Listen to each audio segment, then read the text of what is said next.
Council and Planning Commission meeting. Let's start with a roll call. Anne Marie. Commissioner Whalen. Huh? Councilmember Whalen. Councilmember. I'm thinking of the commissioners. Here. And he didn't even respond, so. Councilmember Kim. Here. Councilmember Jones. Here. Mayor Pro Tem Orgill. Here. Mayor Renagi. Here. Commissioner Whiten. Here. Commissioner Goldman. Here. Commissioner Dubin. Here. Chair Pro Tem Kellenberg. Here. Chair Sadler. Here. And then we're going to have Councilmember Whalen lead us in the Pledge of Allegiance. Please stand and join me in the pledge.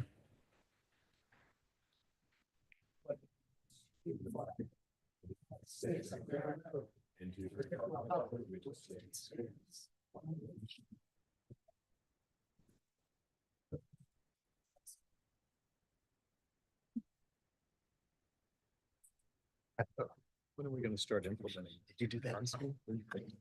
So we'll start this off with the ad hoc committee. Do you want to provide some opening remarks? Mayor Pro Tem or Councilmember Kempf? What we'll be considering this evening is a result of several committees that we've had. We've had retailers, restaurants, members from the design and architect community, and residents. Each group had 2 meetings. We had great dialogue, great input. That information was taken forward and put into the plan that you see this evening. So we'll have a presentation, and then we'll have the Planning Commission weigh in and the council weigh in, and then we'll take it from there. Good. So you want to add anything? Good. Okay, so we'll go to a staff report from Louis. Good evening, members of City Council and Planning Commission. It's my pleasure to be able to kick off the presentation for this evening regarding the Promenade Forest project. Before turning over the presentation to SWA, the city design consultant for the project, who will present the conceptual design, we did want to take the opportunity to provide background on the project and the steps taken by the ad hoc committee that have led us here today. So the agenda to this meeting is discussion about the project background, the city's guiding policies which support the project design description, which was approved by the City Council, the ad hoc committee's scope of work and milestones completed to date, the focus groups that inform the project's design, as mentioned by the Mayor Pro Tem, the community outreach, the proposed design presented by SWA, project next steps, and then last recommendations. So as you know, today, the Promenade is a pedestrian plaza in the downtown, providing a mix of uses, including outdoor dining, shopping, and community gathering. The Promenade was created by the City Council in 2020 in response to the COVID-19 pandemic and is currently authorized until January of 2027 via TUP and a CDP. In 2021, the City Council directed staff to move forward on the design to convert the Promenade to a fully pedestrian plaza. The City Council most recently, as of last year, reaffirmed the project again as a fully pedestrian plaza. The city has a number of guiding documents and policies that contribute to the design of city projects and land use decisions. One of them is the city's general plan, which recognizes that the downtown represents the commercial, economic, and social center of the community. The plan also discusses the physical separation of the downtown from other regions of the city, which enhances the importance of this area and its function as a community focus point. One of the general plan land use element goals and policies this project is consistent with is General Policy 3.5, which is to promote safe and adequate pedestrian access to and within commercial areas. And as part of the scope of the Planning Commission, the Commission will review land use policies and goals that the project is consistent with and make the necessary findings in order to obtain the necessary entitlements for this project.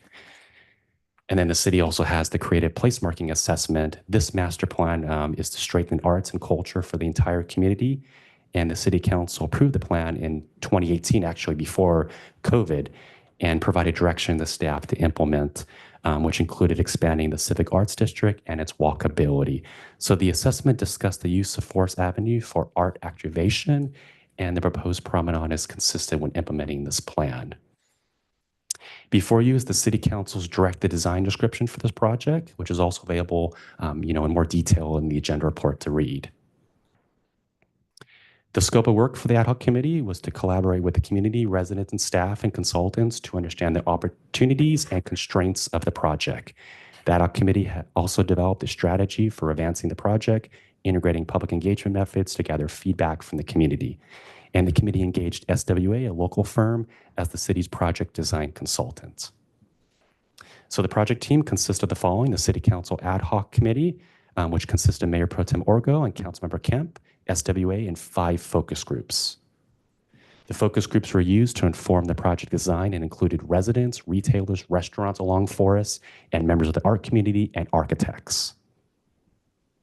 The community outreach the ad hoc committee underwent for this project lasted around 10 months and included the use of the various focus groups that provided feedback on the project. Property owners and businesses on the Promenade were participated in the focus group discussions. And these outreach efforts satisfied the Slow Streets program component of the project and afforded a fully designed component. The city plans to utilize the Slow Streets program to implement the street closure as allowed by the state vehicle code. And we'll get a little bit more on that later when we talk about the next steps for the project. So the milestones completed by the ad hoc committee to date include forming the 5 focus groups, holding several focus group meetings, receiving input from the focus groups on the project, met with the California Department of Alcohol Beverage Control, also known as ABC, to understand the regulatory requirements, met with the California Coastal Commission. Based on our initial meeting with them, they were supportive of the project.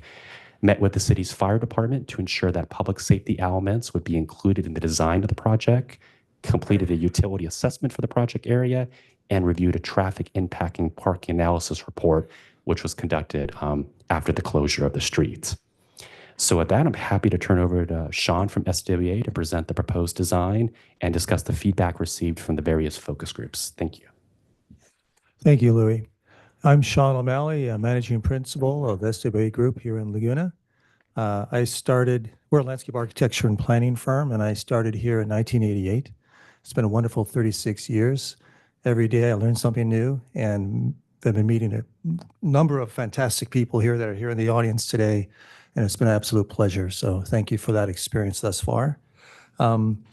Designing a living room for, I'd say, 24,000 people is a challenge, but I think, right, to put it mildly, but this group here, I think, has made it a pleasure. I just want to point that out. It's been a wonderful journey, and we have a ways to go still, but we're going to hopefully make this happen. We call it Forest at Laguna. And let's see, there's a little delay here on this slide. So which one there we go. Okay, so the first question we want to ask ourselves is, who are we? What is Laguna Beach? And we asked all our focus groups that question. And when we start a project, that it's the context, right, of what is this wonderful place called Laguna? And next slide. So obviously our connection to the ocean is remarkable. The coves, the beaches, Heisler Park, all these incredibly unique elements that separate Laguna Beach from other coastal communities here in Southern California. And a part of that separation are the gardens of Laguna, which is the next slide here coming up. A little bit of a pause. Oftentimes at lunchtime, I go for a walk to kind of decompress. Even the landscape architects can be a stressful job, believe it or not. And I enjoy your gardens here in the audience. I enjoy your gardens, the hummingbirds, the butterflies, the color, the seasonal change of those gardens. And I think that's one of the elements of Laguna. I've always felt that makes this community very unique and different from the other coastal communities around us. And the other aspect, of course, is the art and the paintings, and no more than that, just the people, who do this artwork and made this community alive. And it's a destination because of this, I think, and all those aspects of the landscape together make it a truly unique experience. Looking back at the history of Laguna, here's Forest Avenue back in its heyday. You can see the forest kind of in the distance, but there's always been that the eucalyptus tree is always kind of part of that landscape as well, and how the hills come down to meet this bustling village.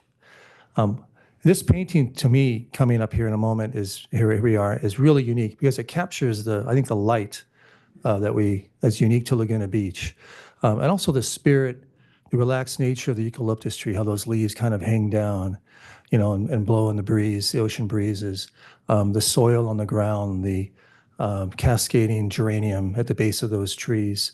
It's relaxed, and I think it's peaceful, and I think that's something that's really important about this village as well.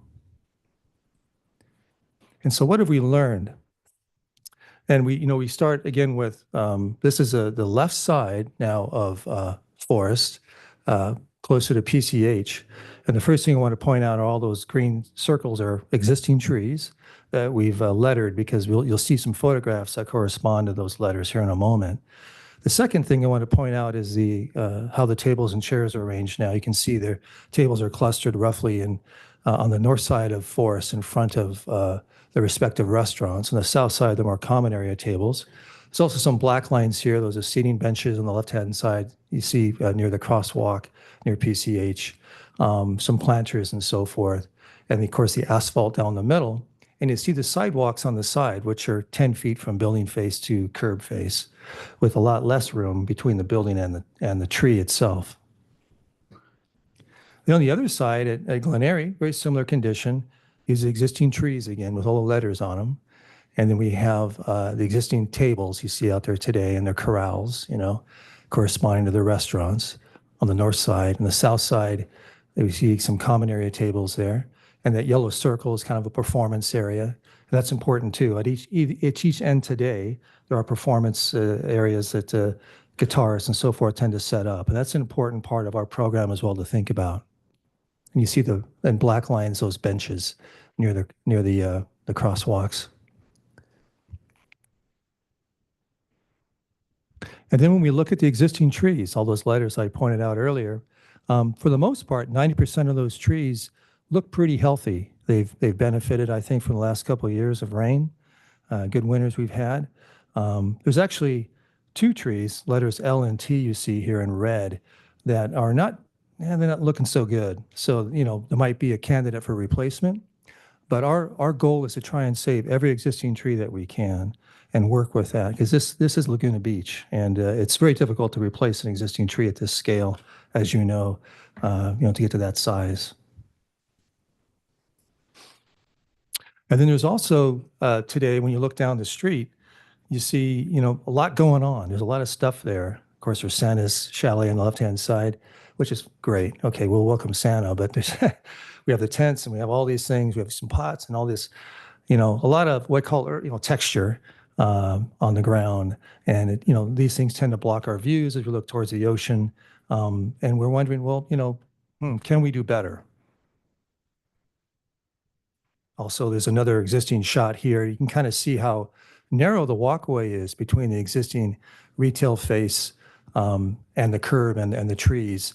And we're looking at, so it's 10 feet. You see that 10 feet there to the curb, but it's only 5 feet, 5'6" to the base of the trunk of the tree. And that's really narrow for, a family or a stroller to kind of squeeze by, plus all the, you have the benches and the trash receptacles and the corrals.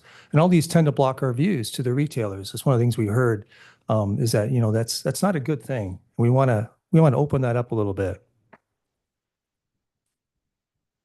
And this was a shot early, kind of mid-pandemic, and I had the pleasure of working on the pandemic design here, with the string lights. And this is wonderful. You can see the existing trees looking pretty good, and it's pretty full, actually, when you look down that street. And so, we started this process by working with you and listening to you. And I like to see myself as just someone who holds the pen. You're the designer, and you've been wonderful because you've given us all this great input. Like anything, we all have different ideas, and that's great. That's a strength of Laguna Beach. But a lot of these ideas, some of these ideas rose to the top, and we see them a commonality of some of these ideas from focus group to focus group. So let's see what those are. So these are the 5 focus groups that Mark mentioned earlier: the retailers, the restaurants, the art community, local architects and residents. And I'll just highlight a couple of things that tended to repeat under the retailers in green. Hard to see in this screen, it's kind of small, or maybe it's in blue. Design for residents first, okay? Because it's also a destination. Obviously, Laguna is an incredible, popular destination internationally. But we need to think of you here in this room and how on a daily basis this can really serve you as well. Maintain a rich artistic tradition, obviously. Direct access to storefronts, so kind of through access to those storefronts. Open the sidewalks up for better circulation, similar idea. Maintain authentic character. We have a very unique character. I mentioned the landscape, and you'll see here in a moment. Also, some of the paving is really interesting here in Laguna, unlike any other community, as an example. Should be designed to have an organic and winding quality so that it relaxed, organic aspect of Laguna. Laguna is not a symmetrical place. It's asymmetrical, and that's the beauty of it. And that's the wonderful part of this place. All the surprises that we have reflect this unique identity, of course, and create a living program. That's a program that can change from season to season, from year to year. So creating a place that allows that to happen. And so when we put all those together, some of these shared comments were an eclectic character of Laguna, reflect this unique identity, plant-centric, the landscape, of course, create a living program, that we put on top of this stage that we're designing, right? Designed for multiple users and unimpeded circulation for the retailers and so forth, and for you to walk through this space. And so now we draw this community vision. And we have to remember some of those 3 words that rose to the top: simple, timeless, and flexible. And, to be simple doesn't have to be, boring or anything. That means that it's well designed, that it's timeless, like a European plaza. You all been to Europe and partake in these wonderful places. And I think, why not do that here? Why not make an incredible place that reflects Laguna Beach, but also can reflect this overlay of art and so forth, and what just makes us really special. And so we commissioned some renderings, and these renderings are based on a real design that I'll share with you in a moment. We're overlooking a garden at the end near Glenarea and Forest. And we see mostly, simple paving from building face to building face to allow for flexible programs to occur. Next to that garden, there's a softer porous material, perhaps it's a pebble, and then, some common area seating like Adirondacs and so forth. There's bench seating. We'll talk about the seating options that we have here in a moment. You see some of those poles. Those are the existing poles we have today. We've added a few more because they come in handy for different reasons, and I'll share that in a moment, how those can work for you. And of course, the existing trees that you see today. And we see basically a 15-foot clear zone from in front of the buildings to that garden edge. And then those trees, kind of land somewhere in the middle of that, but allows folks to kind of move around those trees from side to side.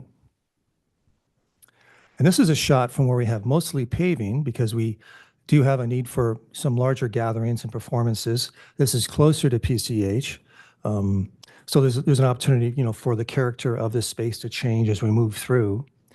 And at the far end, there's another garden to help provide security and kind of a definition of this space, right? And the existing trees and a beautiful candlelight place for dinner in the evening.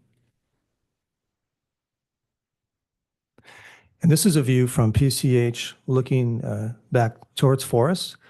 And I think is that Mark Christie with his hat on with the white hat? And Adirondacs again, and some pebbles, European style. Because I think that softness would make this space very unique, different than any other coastal community in the area, and really set Laguna Beach apart and speak to the garden aspect of who we are. And so this is the plan.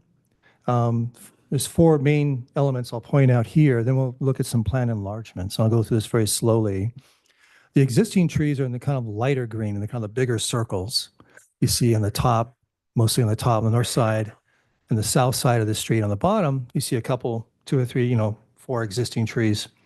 And the smaller, darker green trees are proposed trees. So Here in a moment, I'll share with you a diagram that makes that clear.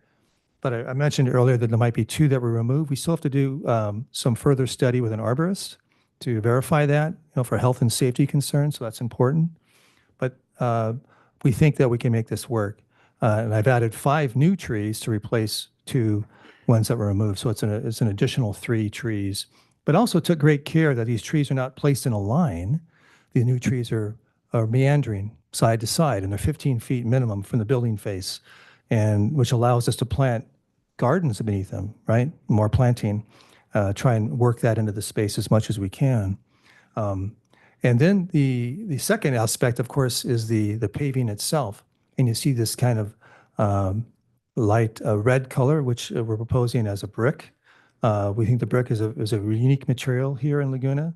And, herringbone, different patterns. There's something also called the crazy quilt, which occupies currently the ends of forest. And we would actually expand that crazy quilt a little bit bigger. So it becomes kind of like an end cap to forest, kind of an entry feature.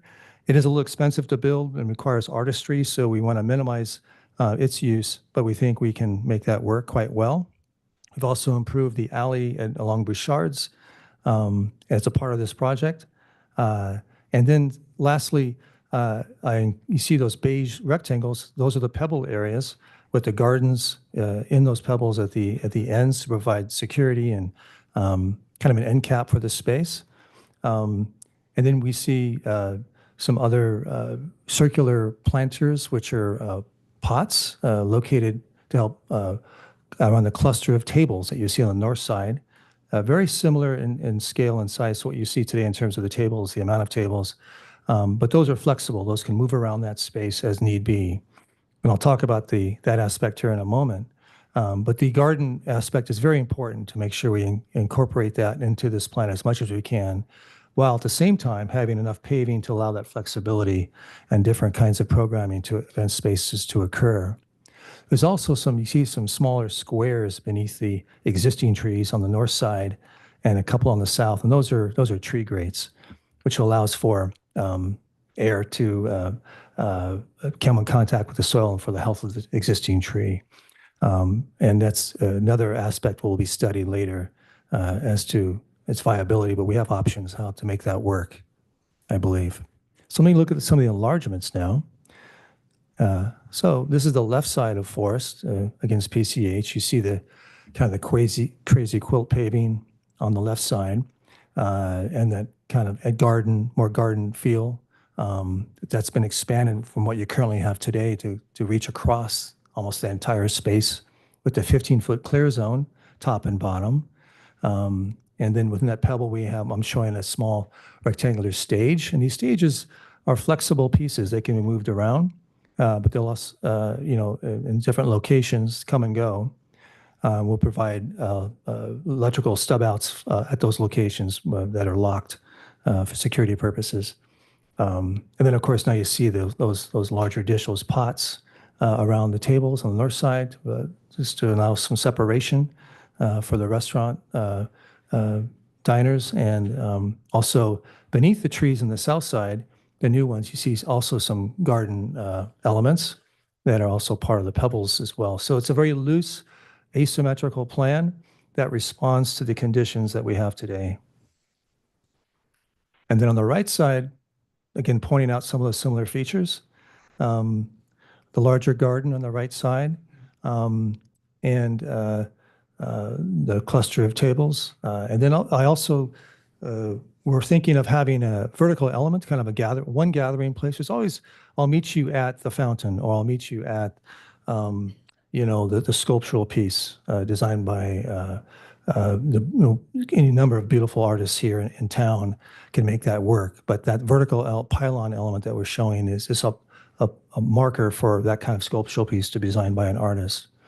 And then, of course, we have the 15-foot clear zone, top and bottom. You see one new tree in this plan here on the south side with another garden element beneath it. And then also on both sides, and this is really important, it's hard to see, I think, on the screen. We have a diagram that shows it, but security and safety is very, very important, of course, in a public space.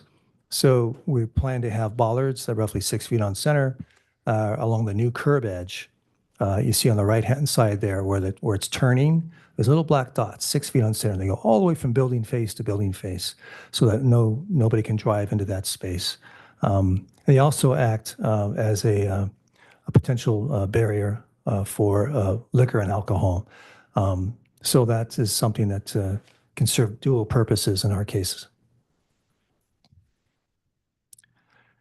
A couple of sections. The top section is our existing condition, where we have a very narrow kind of 5 feet clear zone, 5 feet 6 inches from the tree to the building face, way too narrow. When we design retail projects, we typically want at least 10 feet clear. Since we have the existing trees to work with, the bottom section shows how we can create that 15-foot clear zone and so people can walk around those existing trees quite nicely. And those tables and chairs are pushed inward a little bit because we have plenty of space to work with now. And it's one paving all the way across building face to building face. So it feels like one space. And that I think that will give that timeless feel and also provide that flexibility that we all want here as a group. I think it's really, really important. So top is existing, bottom is proposed. Now I'm going to walk you through some diagrams that kind of speak a little bit to what I've been talking about on our plans. The top diagram are the 2 red dots are trees the 2 trees I mentioned that to be removed. And then the one in the middle are the 5 added in their place. And in the bottom, the idea of tree grate locations and garden locations. So the tree grates are in the blue squares, and the gardens are in green, of course, with the larger gardens on the ends to help contain the space, and then smaller informal gardens like that painting that you saw earlier with the trailing geranium beneath the eucalyptus. That's what we're trying to capture in those spaces beneath the trees. If we can recreate that scene, wow, that would be wonderful. That's our goal. Now we'll go into some specifics. Lighting is very, very important, of course. We want this space to be just as active and vibrant at night as it is during the day. And again, the lighting, we want to avoid symmetry, but so we want to focus on how we can use the trees as our lights, basically. And a lot of our projects, in the lower left, we're using tree lanterns to help provide that kind of accent lighting. And we're thinking of lighting up the existing trees on the ends and the tree lanterns, and maybe a couple in the middle there, top and bottom. And then between those poles I shared earlier, which are simply building off your existing poles you have today, which are almost invisible because they're a darker charcoal gray and they're very slender, right? About 4-inch diameter, and they kind of disappear right in the tree canopy. And that provides an opportunity for us to have string lights. We don't have to have it, but it gives us that opportunity. So I think that's an important feature that we want to have installed. So we provide that flexible lighting system.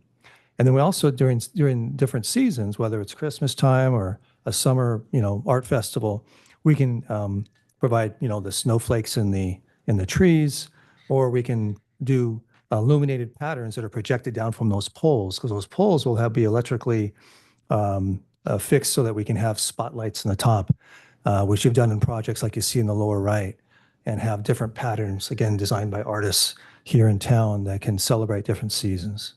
So again, we're designing a stage, and on that stage, it's up to us to make that come alive. And it comes alive, I think, by having these different options. On the top, we have a seating option that shows the idea of, in red, tables that are dedicated to particular restaurants, which is what you basically have today, but without the corrals. Because now we know that using these bollards and some of our recent research, that these bollards themselves can act as kind of a barrier for the alcohol within the space itself. And then in green, we have what's called common area seating, and that happens in 3 different types. There's tables and chairs, common area seating. In this case, we're also showing Adirondacs in the pebble areas, and in the gardens, as common area seating. And also in black, the benches. So we'd replace the current benches with something that's more comfortable.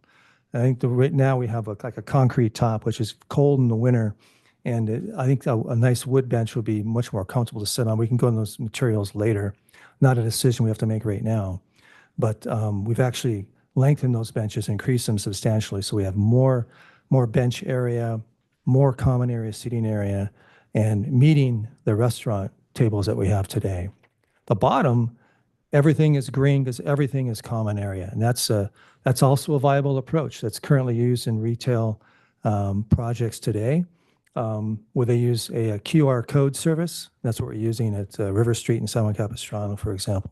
So that's also a viable approach. These two diagrams speak to shading. Now, of course, we can't think, we want the sun, but in the summertime, it can get pretty warm out there. So on the top, that's another opportunity for, what if we extended cables between those poles, which, can carry some seasonal, accent lining, but also help be a suspension system for a movable canopy. And that canopy, again, can be designed by artists, different forms and shapes. And I was showing circles here. They could be strips of fabric just over the table areas, etc. The bottom is what we currently have today. So the bottom is a more relaxed approach, and you can see the image in the lower right, just simply umbrellas, right? But it's standardized umbrellas that just drift through the space like you have today. So either of these could work. And again, it's not a decision we have to make this evening, but I think it's something that the space allows for that flexibility to occur. Heating is also a concern in the wintertime, of course. And so these are three different options of heating. On the top, it's the idea of heating from the canopy itself. And these are linear heaters you currently see on outdoor patios in restaurants, 4 inches wide, roughly 3 or 4 feet long. These are like heating bars that we could have suspended. In the middle, it's freestanding heating like we have today, but not like we have today because we design it, and it's all the same design in a very elegant, light kind of a fashion. And the bottom diagram shows the idea of heating pendants, which is another system, which is pretty interesting. They're very light and delicate, and you can hang them again from that cable system that we're thinking of with electrical connection, of course. And they can provide spot heating for table clusters at key locations.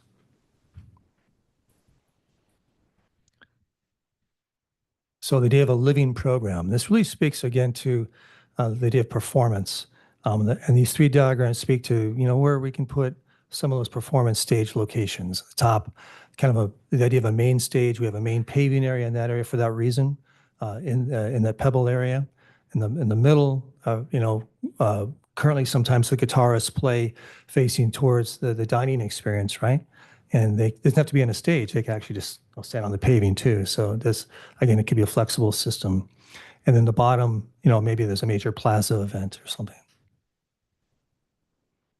And in terms of event planning, at the top, the idea of temporary art and maker spaces, like ceramicists, for example, could be something that could be explored. Again, that's up to the community. But that can happen informally in a number of locations. Seasonal exhibits right there in the middle, farmers market. These are tents that could be set up for the farmers market right down the core of the space. We're starting to look at materials, and this is a slide that, again, when we look at any place, I think we start, what is the strength of this place? And we talked about the ocean, we talked about the gardens, right? The informality of Laguna Beach, but also the materials are part of that strength of place in Laguna Beach. The upper left is one of those materials, what I call the crazy quilt. There's some challenges, of course, could be a trip hazard.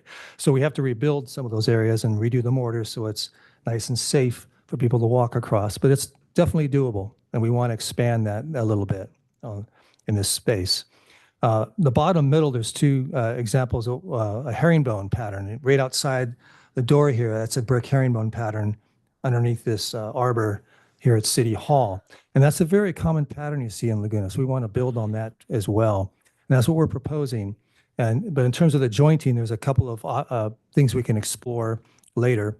On the right, you see what's called it's kind of a flush mortar joint that has a more of organic kind of feel to it, earthy feel to it, to the herringbone pattern. So there's different ways we can explore. And what we intend to do is do mock-ups for these decisions to be made, the next step. And those mock-ups could be built here at City Hall somewhere outside, in the back or whatever in the yard, of all these materials, whether it's brick, pebbles, et cetera. In the upper right, some examples of the garden elements that we talked about, the grasses, the agaves, put in a safe spot so it's not a danger to young folks, but also the geranium and so forth. That really, the color of Laguna Beach in those gardens, I think, is super important, and we want to make sure that we can do as much of that as we can.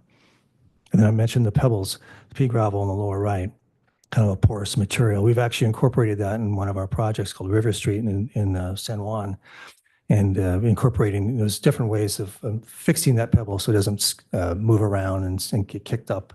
And it's been pretty successful, I think, minimal maintenance in that regard with the geogrid that's incorporated into it. Secure perimeter. I touched on this earlier. So the top diagram is about, first of all, having the bollards roughly 6 feet on center to really cordon off the space, but it also acts as kind of a perimeter for alcoholic beverages, from what our initial research tells us. So that's great because it gives us freedom in that entire space, or beer, wine, liquor, et cetera. And then the bottom diagram is about power connection points. These are, I don't want to bore with utilities, but it's really important for performers, right? So the red squares we talked about, these are basically brass caps that are secure in the paving that you can plug into. It has a key and so forth, so it's safe and only accessible with city management. And the blue dots are the poles themselves that also have secured power connection at the base. Drainage, extremely important. Top diagram, working with Tom at Public Works. This is a simple trench drain strategy where we have 2 trench drains, top and bottom, that basically delineate the 15 feet clear zones in front of the retail. And we have 1% fall in each direction to those 2 trench drains. And those trench drains could be beautifully designed. It's an iron grate it could be 9 to 12 inches wide. We'll over-design it to accept as way more water than we currently have. And working with Tom, then connecting to the existing line, which is in green down the middle, which is underground. And so 1% fall is imperceptible in a plaza, so it'll look flat, and that's the goal, is that we don't have warping and those kinds of things. So I think we can achieve that working with Public Works. The bottom diagram is, we've already met with OCFA, and the 2 red squares are where the fire trucks park. So we'd have removable bollards basically coming in from PCH and from Glen Eyrie right in the middle. And then we'll have a geogrid in the landscape and pebbles in that area so the truck can park there and allow for the hose pull to occur. So they do not have to drive through the space. So we've met with them, and they were really great to work with, and making sure that this space can be all it can be. So just in review, flexible systems, the programming of the space, the seating, which can move around as need be, the lighting, the power connections, performance areas, shading and heating. I think that's key, is that we can allow for different those things to change seasonally and to experiment with different approaches in that regard. So in closing, I just want to say what a pleasure it's been working with y'all, and I hope to continue that.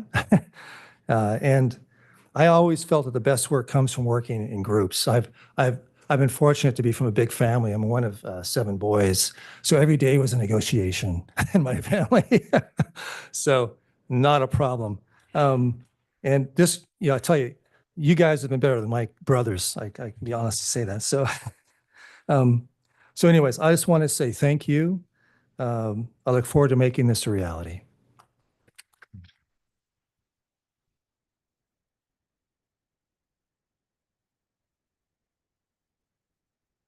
Thank you. Great presentation. So at this point, we're going to take questions first from the council, and we'll go to the planning commissioners. So are there any questions from the council? No? And then, so the agenda has the planning commission. Oh, did you have something? the agenda has the planning commission giving comments ahead of public comment, but it makes more sense, I think, for you guys to provide comments after public comments and before council comments. Does that work for the five of you? Are there questions that any of the five of you have at this point? Yeah, I have a couple questions. go ahead. How has, how do I turn this on? That's my first question. Okay. How have the recent fires impacted your thinking? Did you make any changes or any things that you want to consider? Anything that you would do differently on this? Anything that you would recommend? Yeah, that's a good question. Right now, we've been working with OCFA to do all we can to make this as safe as it can be. Just to clarify, Laguna Beach Fire Department, Yeah, right? that's what right. you Laguna meant. Beach, I'm sorry. Okay, yeah. Laguna Beach Fire Department. And, obviously one of the challenges of the eucalyptus trees we have here in town, for obvious reasons, but they're such an important part of our town's character that Laguna Beach Fire Department is on board with making sure that, we can continue to utilize those trees. And then, focus on the areas where we can really provide that safety zone around the village, of course, to make this as safe as we can. But yeah, I think it's. Had you thought yeah. about pruning back or thinning out or something with the eucalyptus trees? Or, because they do make a statement and they are part of the Yeah, city and that's right. all the things Yeah. you've said. Well, the newer trees, I think, we could consider some trees that are similar in character to the eucalyptus, certainly. But I think it is a special tree, and right now we currently plan on using it. And I think the trimming and so forth, health and safety issues, I think are important. They could help alleviate some of those concerns. If I may. What seems to me to be one of the biggest challenges of the planning, oh, sorry, thank you. First of all, you've done a great plan. It's clean, it's simple, it's not cluttered, and it seemed like that was your theme there. To me, what seems to be the biggest challenge towards that are the canopies and how to protect people during winter. Yeah. I'm curious in the focus groups if we were able to measure the demand for how much demand is there for outdoor seating in winter, and how much of a consideration should this be as we plan for it? I don't know if you heard from the merchants and residents coming here. How important is it to sit outside in the 3 or 4 months where it's kind of chilly at night? We've certainly heard it both ways, because obviously in Europe you see people willing to do that. They just bundle up, right? I think here, it is a concern for the restaurant owners, to have that option to provide the heat. And I think I would say that I think we can do that in a way that is light and responsive to the to the space and not too intrusive visually, like it is today. I think it can be explored further, and we want to make this year-round place, and as much as we can help support that, I'm all for it, and solve that problem. And last question is, we talk about this on in planning commission character and village character, et cetera. And you've mentioned in your presentation multiple times, which I personally agree with, it should be resident oriented towards resident. Mm-hmm. What are the design articulations that you consider are more for residents than they are for tourists? That's a good question. Yeah. Well, everything we've done, I think, works for both, to be honest. I think more for residents, obviously, are the things that make this special and unique, the aspect of the landscape and things that only you know what is Laguna, right? And in terms of visitors, the larger paving areas for larger groups and so forth, perhaps. But also, residents, we have great gatherings, whether it's Christmas or whatever it might be, to utilize those larger paving areas as well. So that, again, that's serves dual purpose for both visitors and residents alike. I think everything that we've done here, I think, is really, it's about who we are And I think if it works for us, it'll work for anybody else. Mm. So that's the way I look at it. Okay, thank Yeah. you. Great Yeah. presentation. Thank you. Yeah, I've got a couple. Is this on? Yeah. I wanted to talk to you a little bit about the ABC issue, and I know you've shown the 6 foot on center bollards at each end of the each end of the proposed promenade, and then in the staff report pictures, it indicated that if restaurants are serving hard alcohol, they were going to have to continue to have some sort of designated area for that, but does the bollards eliminate the need for those? Okay, well, let's Sue answer that. Yeah, so we don't know. So we're going to have the ABC walk. We've met with the ABC essentially twice. So we're going to have them walk the area with us and just show them. They've seen our high level design once, but we're going to have them walk the area because I don't think anybody can get a feel for what we're looking at until we get them to come out and walk. So again, we have some ways to go here. The promenade's not about drinking. It's not about anything in particular, but we're going to do our homework here to see, kind of what it means and what the ABC thinks about it so that we can answer the questions because a lot of people have asked us about it, but we still have a little bit more work to do. Because that obviously affects the design. Yes. So Yes. So in the design, we're trying to steer away from, having corrals and all that. well, yeah, we're trying to steer away so it's nice and open. Yeah. Right. The crazy quilt. I know we have that in areas that exist, and it can over time, depending on what happens with the substrate underneath it, that it can create potential tripping hazards. So and I think it's an interesting design element because it really does sort of speak to who we are here in Laguna. But how are you going to, if you're going to use a lot more of it, what are you doing to ensure that, this doesn't start to come apart at, 5, 10 Right. years from now? Both in terms of some of the brick out there is not rated, is not hard enough, right? It's too soft, and so it's eroded down, so the joints kind of stick up. And also the joints themselves, we would use the latest ATM specifications, a strong mortar joint that we currently use in our projects. Like you see in the lower right. I'm sorry, the image is not on the screen. But yeah, I think basically it's a question of materials and also installation too. So we intend to, do a good search for some good contractors who can make this work. And the good thing, I'm just a couple blocks away, and we intend to be involved throughout the construction process, overseeing that and making sure that it's installed ADA accessible. Okay. Yeah. And I just had one other question about the pea gravel in terms of its maintenance issue and it getting kicked around and, kids, piling it up into, little areas to run over and chase around. So how do you, is that there for a drainage reason or is it just a design feature? I think it's both.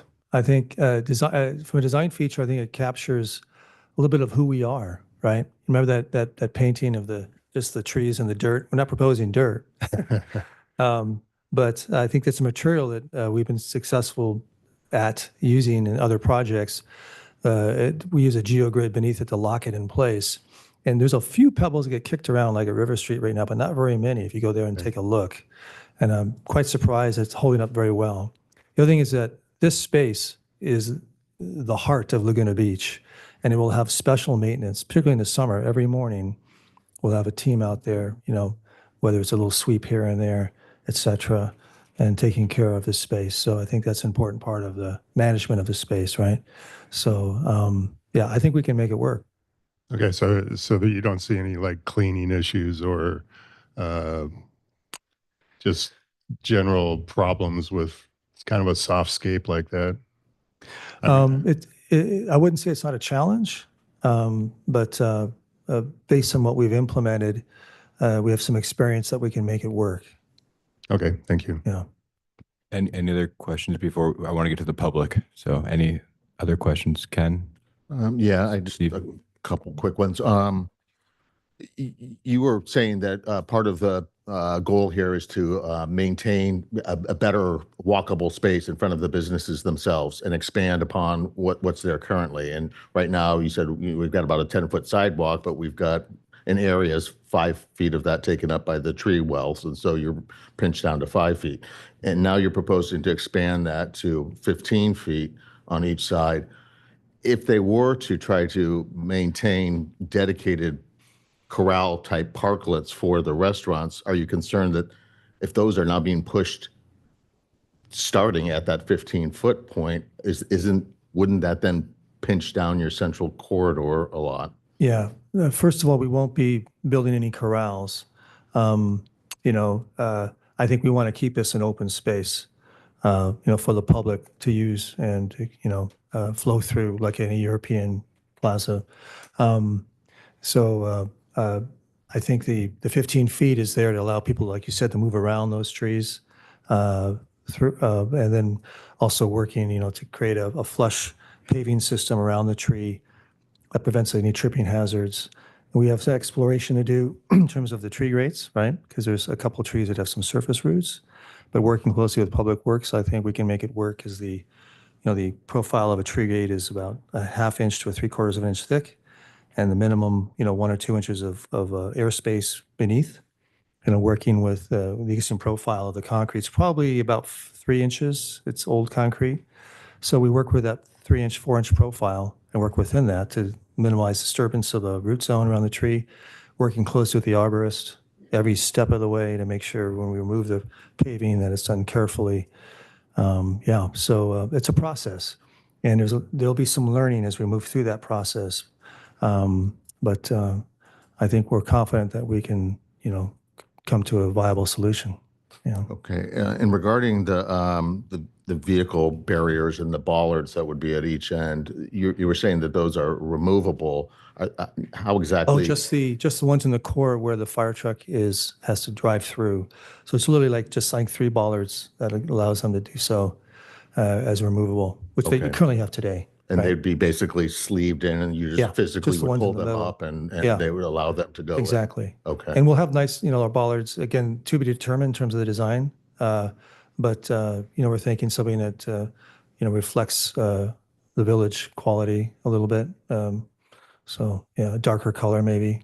You know. Okay, and I also noticed on the plan, it showed as you're going on Coast Highway there and you're passing Forest and going north, right there at the corner, there currently is some K-rails or something there, or heavy planters or something that protects the building right there, the former BJ Yeah, Pizza that's right. that's there.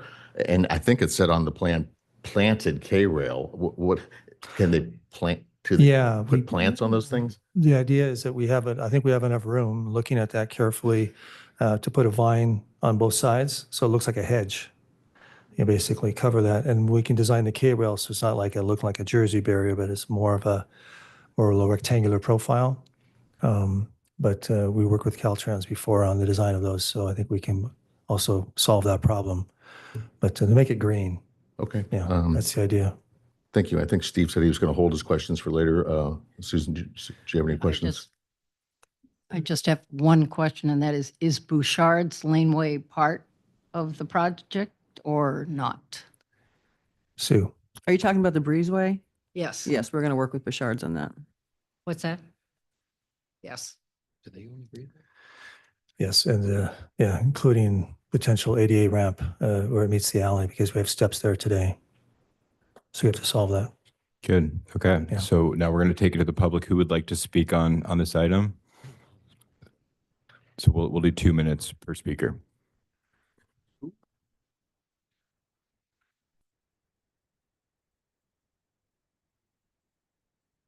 Could you check maybe see how many people are going to speak? What? Well, you know, yeah, I haven't seen you guys a lot lately because we're remodeling our kitchen, and that is a 25-hour-a-day project. And I want to say to the presenter, is it Mr. O'Malley? Wait, hang one second. O'Malley? Yes, thank you. Jacob Cherub, 36-year resident. And I was listening to your remarks. It's a very comprehensive program you're talking about. But I think you've been handed a very difficult, maybe impossible task, and I'll tell you why.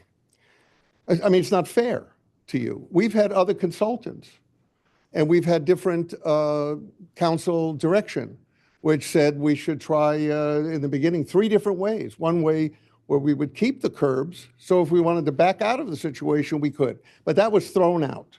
And when we had these so-called workshops, which were not workshops, they were just thrown away. You said that Laguna Beach is separated from other towns. I agree. But I think that, I don't know if, were you on Forest Avenue when before it was closed to parking? So I would submit that that street, which for 100 years was the center of Laguna, and that was a place that people drove through, they parked there, they went into the shops for 100 years. And I don't know where this idea of to close that off came up. Oh, Jesus. I think the photos are vapor photos, just like hotel photos when they don't show you the whole scene. I wish I could have been on a focus group. You know, I'm very interested in this material, I think you know. And I wonder how many people were in the focus groups all told. But I will say one other thing, and this one makes it very unfair. We don't know what's underneath that street, do we? There's 100 years of sewer, pipe, electrical. We have no idea. And costs are, let me just finish this thought, if I may, please. We have no clue on what those costs can be. And I've heard numbers of 3 million, 4 million. That's just a dream. You know, I was a working artist in LA, and then I was a builder for 25 years, a B1 contractor. So I know what I'm talking about. At least I know some of what I'm talking about anyway. So we don't know what's going there. And that's where we should have begun. And we should have been meeting with the ABC before you did your design on bollards and all that. Thank you, Jacob. Appreciate it. So I just think okay. Hold on, let's, Sorry. it's okay. Okay, next speaker, please. Thank you. Thank Good you. evening. My name is Charmaine Brown. My family has owned the shoe seller for the last several decades. Shoe seller has been in business in Lower Forest since 1949. And one question I do have, and beautiful vision, a couple things. How long is it going to take? There are a lot of families involved here that are on the other side of those businesses that populate downtown Laguna Beach. Not only will many people not be able to pay their rents and their employee salaries and their families, but their inventories.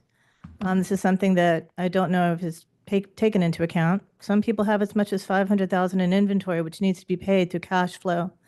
And this is a planned business interruption.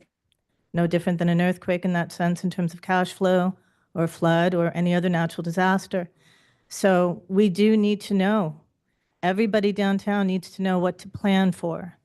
Now, as it is, many people's businesses have taken a hit from the loss of the parking spaces in front. And I don't know if that's been taken into account in terms of, well, we've talked about it. I'm not going to return to that because we've talked about it several times. And the other thing I'm curious about in terms of safety. Safety of all the many people in Laguna who work in the stores, including a lot of Laguna locals who work in the stores. Since the promenade happened, it is quiet at night. It's like a ghostly third space on the street. There was never a time before COVID when I know I felt very alone in the store. But that's something else in terms of lighting and in terms of safety of people who are in those stores in the evenings. There's more I would like to say. I know I don't really have a lot of time, but I do know that I put everything I have into that store. My father put everything, his life, into that store. We've built a business. We have customers who've been shopping with us for 50 years. And we love Laguna, but we particularly love the people. And so we hope this can work out for everybody, including the people who work so hard to make downtown vibrant.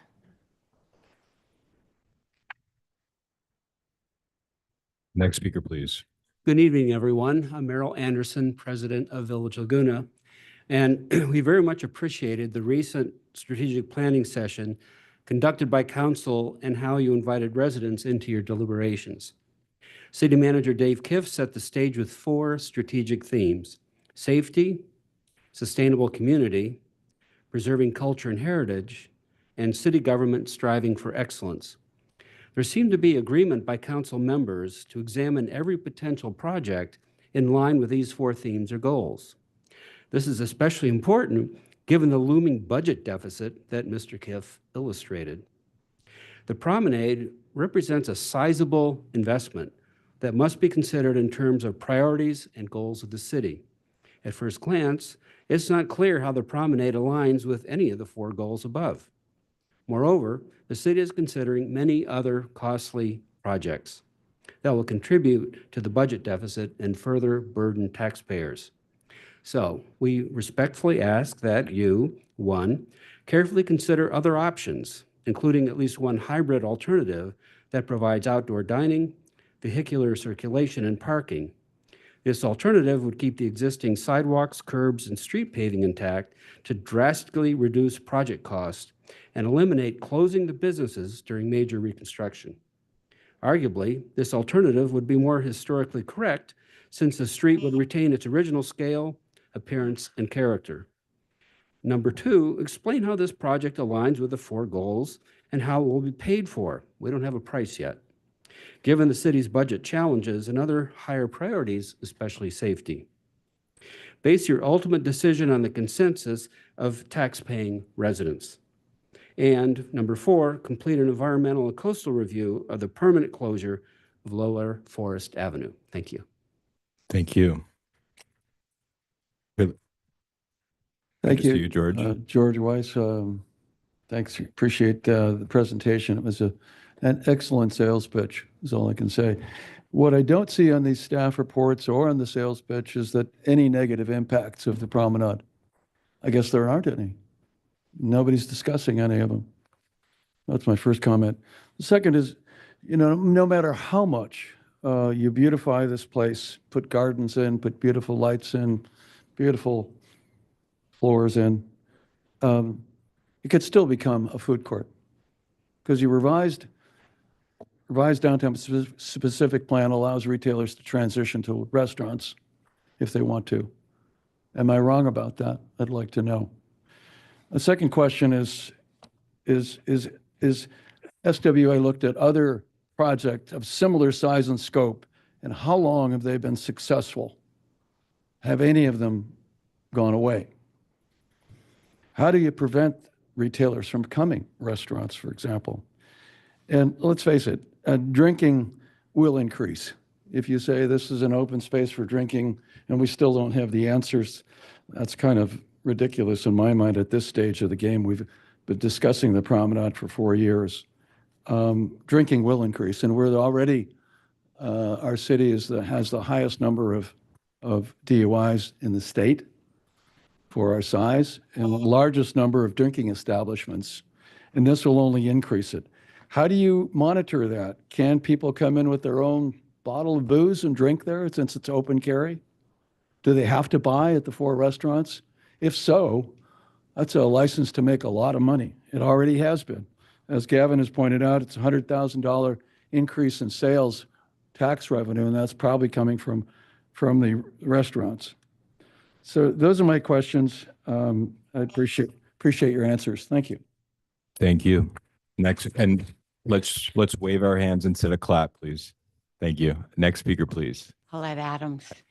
I want to say thank you to George for bringing up the Pebble Pit concern, because as a licensed designer, when I took a brief look at the plans, I just could imagine my darling neighbor Aaron's 2 boys running through those pebbles, having a fight with them, the dogs using it as a place to relieve themselves. And I can tell you it is not walkable friendly. No woman is going to choose to walk on pebbles instead of pavement or bricks. So I would say that's not a good idea. And that area, because it won't be used because what the pebbles is the area that shows off the ocean. So I would have a seating area there where if somebody wants a view of the ocean while the wife is off shopping, that's the place to put it. But yeah, pass on the pebbles, please. And one other thing, and I'm not sure how it was decided, Santa Monica has curbs. And I just think it would be so much less costly for us to leave the curbs. And I can understand your concern about walking around a 5.5-foot tree, but hello, they don't have to. We've got the whole thing is open. They can do a direct shot wherever they want. So if that's even an option, I would consider keeping the curbs just because it's a flood zone. Ta-da. Thank you. Next speaker, please. Hi, Deborah Lawton. First, I thought Sean's presentation and plan was very detailed and useful for all of us to see, especially with this handout. Thank you. Thank you for doing that. Two big questions. First one, the promenade in the Palisades, is it Caruso was the designer? That has, you are not allowed to drink except at the restaurants there. And they went against open carry throughout because of crime risk. I have a lot of friends, unfortunately, who are now homeless in the Palisades, and that's an issue. And it looks like that's what we're trying to go for. Second, kind of related to that, when you go to the promenade and you try and sit and linger as a resident, you feel like you aren't supposed to be sitting there because the restaurants say that's their tables or something. And for residents, we want to be able to hang, right? So that's my second thing. But the third thing is a big one. This city was wonderful during COVID.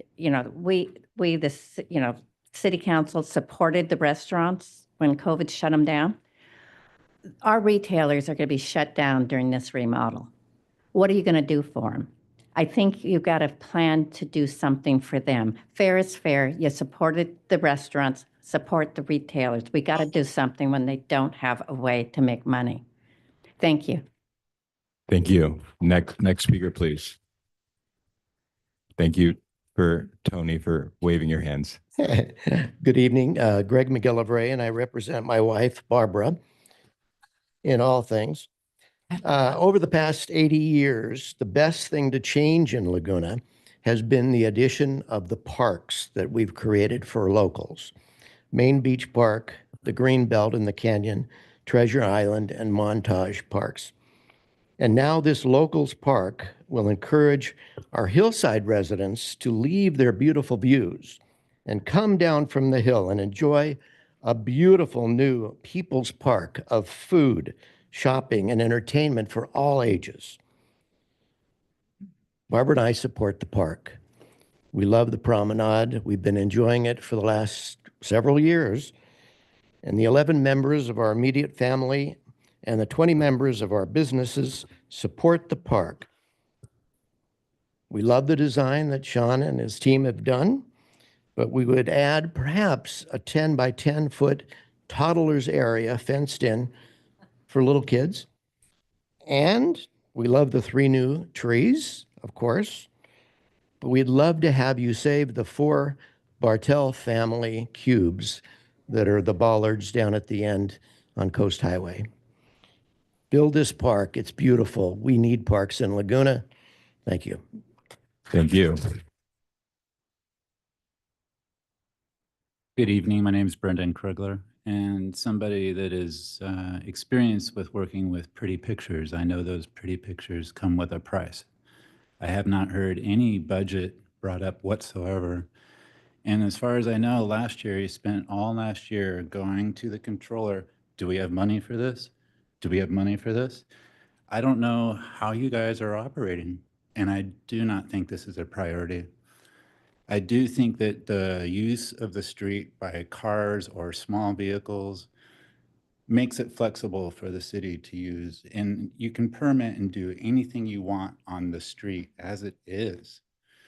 I support the curbs staying. I do not support alcohol use. I've seen gangs there from Newport surround me, harass me drunk off their ass. It's not cool. That's all I'm going to say. Thank you. Next speaker, please. Well, good evening. Jeffrey Rediker, Chairman of the Board for the Laguna Beach Chamber of Commerce. Laguna Beach Chamber of Commerce supports the Promenade on Forest project and envisions a vibrant town center where residents can enjoy year-round events along with a unique dining and shopping experience and opportunities. The outdoor space will provide additional chances for residents to visit local restaurants and enjoy outdoor meeting and other vibrant spaces within the town. And we're not just talking about right on the promenade. The bleed over from our members, which is over 400 members, is completely undisputable when we talk to our members. Laguna Beach Chamber of Commerce continues to engage with the business community and gather public comments and ideas we hope will be incorporated in the Promenade on Forest project.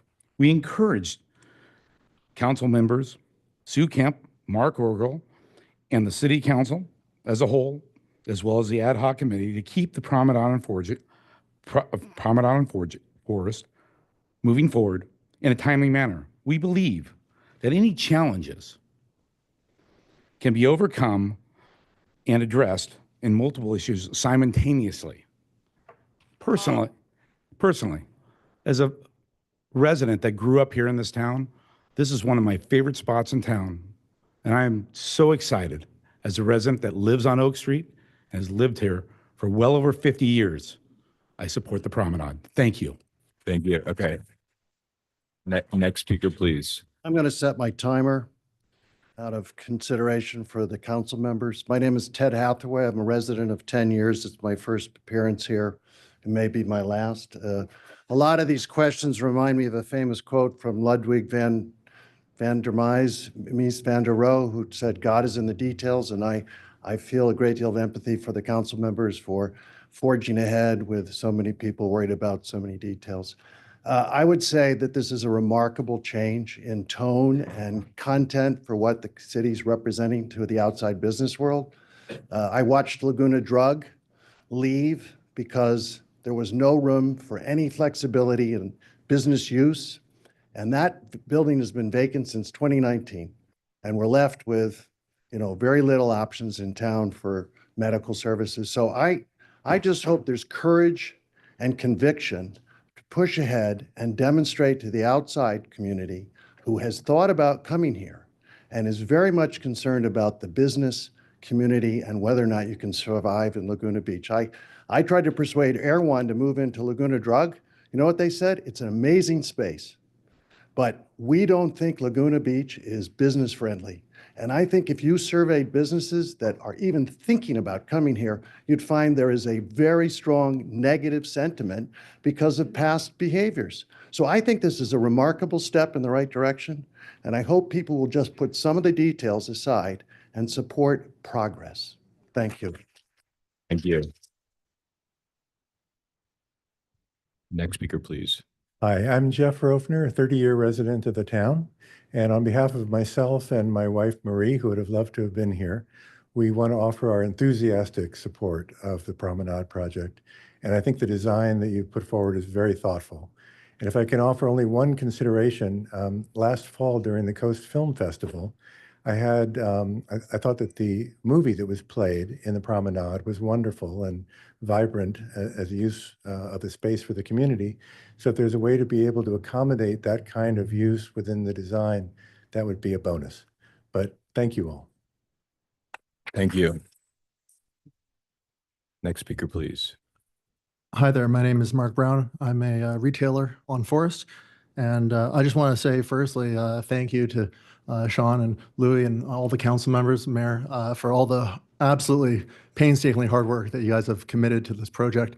There's obviously a variety of opinions that we've heard, but your work nonetheless is once I was going to want to be a council member, but after seeing what you guys have done, it's, I just want to say that, we are a nation of builders, innovators, and artists. It's in every fiber of our soul. Let's keep designing, keep innovating, and keep creating so we leave Laguna Beach even nicer for the next generation after us. People are worried about losing the essence of Laguna, and I think that stagnation and inaction are a far greater threat. I will absolutely lose customers during the period of renovation, but I think it's worth it. So thank you very much for all your hard work, and I hope to see it happen.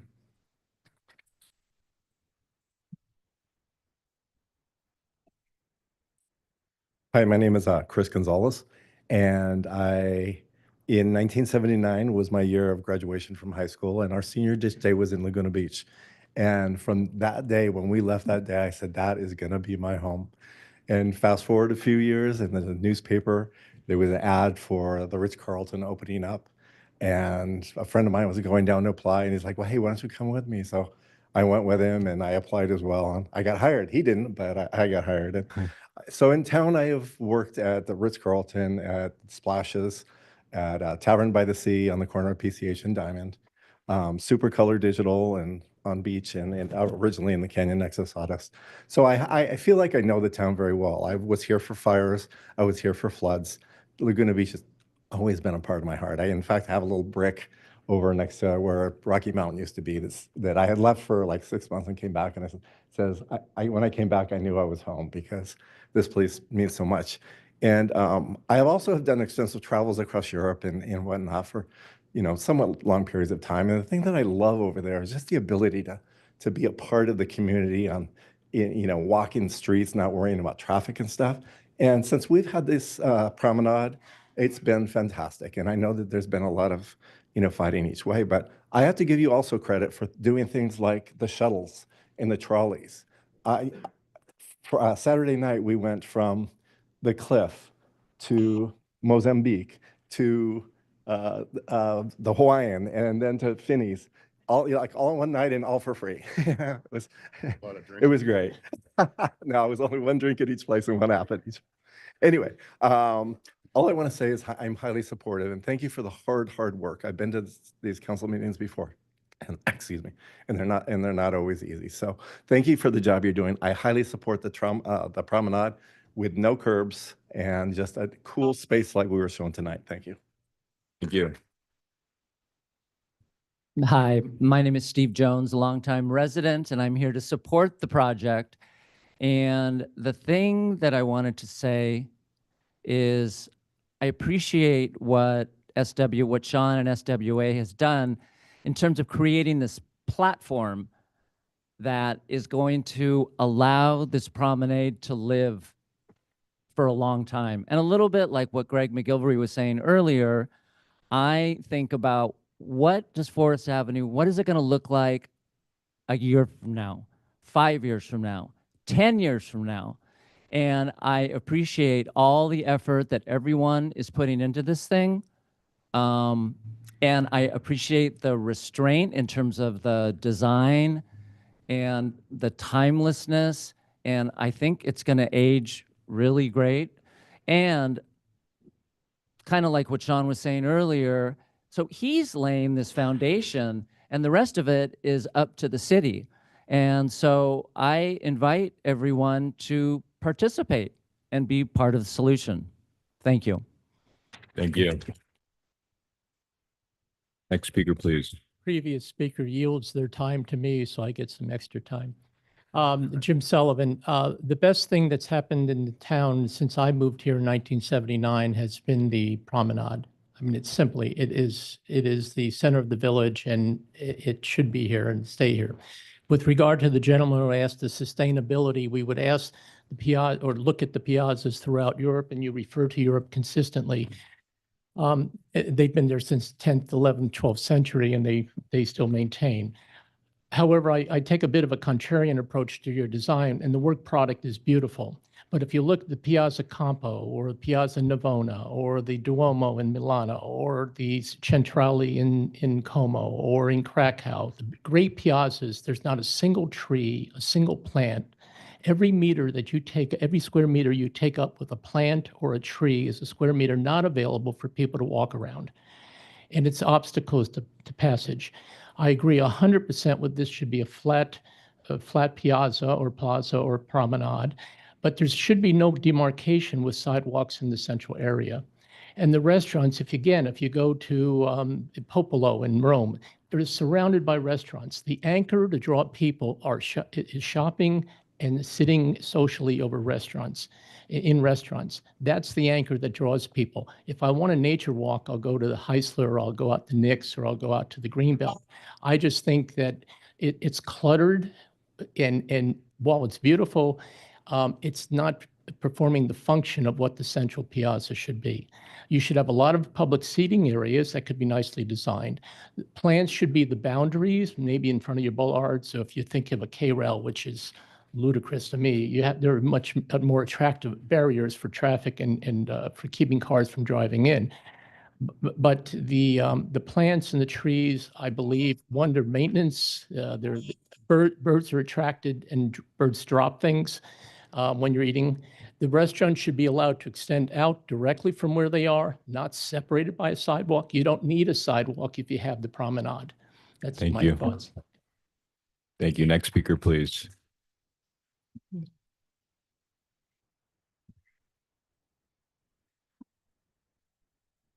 Somehow I don't agree with that comment about getting rid of the trees. I just don't know. I get all surprised to everybody. I mean, I think that Laguna Beach is not Italy. We are having our own space there. It will have its own character, and we don't have to model it strictly on some other model in Europe. I have some other concerns, and one of them is that we've continued this emergency closure of the street much too long, and this has unfairly impacted the retailers without due process. The governor extended the COVID street closure provision until January of 2026. But no matter what you do at this design, send it for environmental review, send it to coastal, etc., it's highly unlikely that you will have a shovel-ready approved plan by next January. In fairness, you should prepare to reopen the street while the approval process plays out.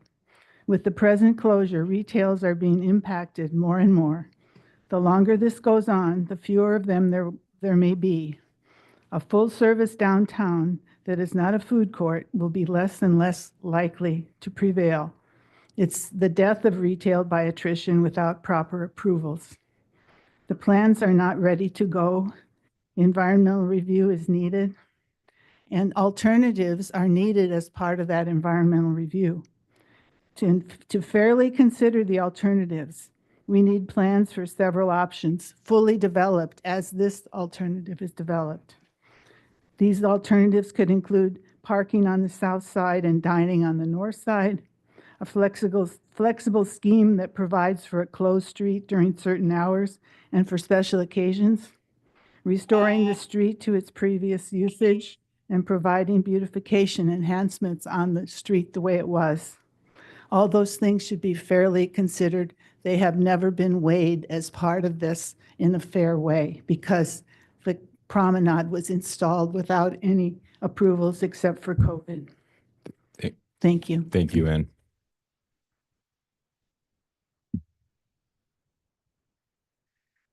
Good evening, Mark Christie, lifetime resident. I own 3 buildings on Forest. I own 2 pretty vibrant retail stores on Forest, Hobie and Tuvalu. I'm very, very supportive of the project if it's done properly. Right now, it's great, but it feels temporary. You know, maybe it's a 3 or 4 on a scale of 10. This should end up being a 10. This should be our next main beach park. Strange but true, back in college, when my hair was down to here, I did a paper about streets turned into pedestrian plazas all over America. I traveled around, looked at them, interviewed people, and when they're done, executed properly, they're a win-win for residents and the retailers. I also own identical storefronts in Dana Point and San Clemente, so I have real-world data on sales. When things went down with the promenade, Laguna went down less. When things went up, Laguna went up more. So, I mean, the only variable was the promenade. The promenade was a windfall for my stores. as I mentioned earlier, it has to be properly executed. This has got to cater to locals. We need to focus on locals. It's got to be a place where locals want to meet their family and friends. We were talking about that earlier. It needs to have year-round programming and year-round energy. It can't look like a converted street. That's key, and that was key 40 years ago when I was a hippie. It's got to look, in 5 years, it should look like it's been here 100 years, like these storefronts just organically grew up around this thing. It can't read like a food court.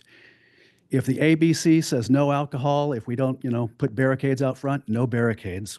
Any heating and shade should be organic and look unobtrusive. Maybe limit the number of tables per restaurant. It needs to be flexible in terms of programming and stages. There should be a sense of discovery each time you come down. It's different things are happening in different areas. Art displays. My favorite thing when I was a kid here at the Pottery Shack was watching the Potter's Wheel at Pottery Shack. Let's restore that artistic vibe. I'm just going to keep going. I want to see a walk of fame. I want to include the environmentalists, the artists, the visionaries, entrepreneurs. I want to see something for James Dilley. I want to see William Wendt, Hobie Alter, Lorna Mills, first female bank president in America.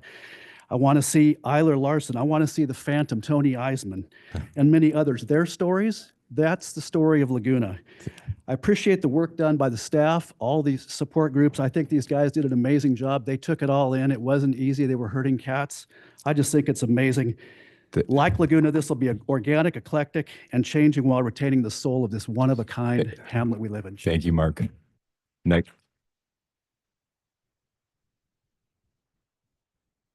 Good evening. I'm Ben Warner, and I'm a 35-year resident and the founder and executive director of the Coast Film Festival and the Coast Film Foundation. I wanted to speak tonight to emphasize my enthusiasm for this project and complete support behind it, and talk about a specific experience that I had with the film festival in November that was mentioned by someone earlier. We curate films for the Rivian Theater. We do 2 shows a night, and I've personally seen the positive impact that having film and live art downtown twice a week does to our community. To see our locals, our community show up Thursdays and Saturday nights to watch films at the Rivian Theater is pretty cool. To know that they're coming there on a date night and going out for a dinner or a drink afterwards is amazing. That is one example that we're very lucky to have, and we hope it will continue to do what it's doing. The Promenade could do the same thing. The Promenade is an opportunity for us to reflect and capture the energy, the soul, the heritage of our community, and create a vibrant meeting place for all of us.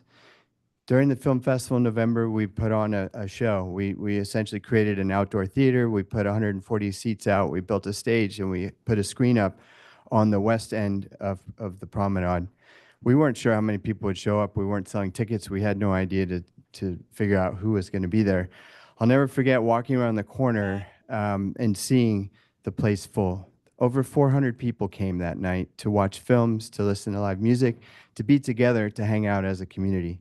Imagine if we could do that once a week, once a month, however often, doesn't matter. It's really about creating a place where our community can come together that will attract our residents, bring them down from the hill, but also be a place that builds equity into our lovely community, and tourists will want to attend and experience it themselves.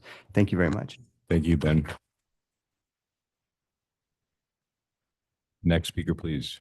Hi, good evening. I guess I'm the Phantom. But my question would start with is, why are we here? And is this a concern of residents that is hopefully will be heard tonight? We need a secret Santa and a magic Santa. The secret Santa would be the multi-millionaire, we have a lot of them in town, who would say, don't worry about the money because I like this and I'm going to do it. Because for those of us who are paying attention know that the city is in a precarious situation.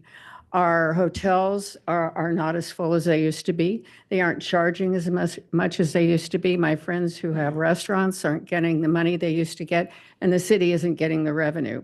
And we're looking at spending, nobody gave it a number, $20 million, $30 million. But I think the most important thing are the downtown merchants, because if we do this wrong, we won't have those downtown merchants. We'll have empty storefronts. Do we count the number of empty restaurants that we have?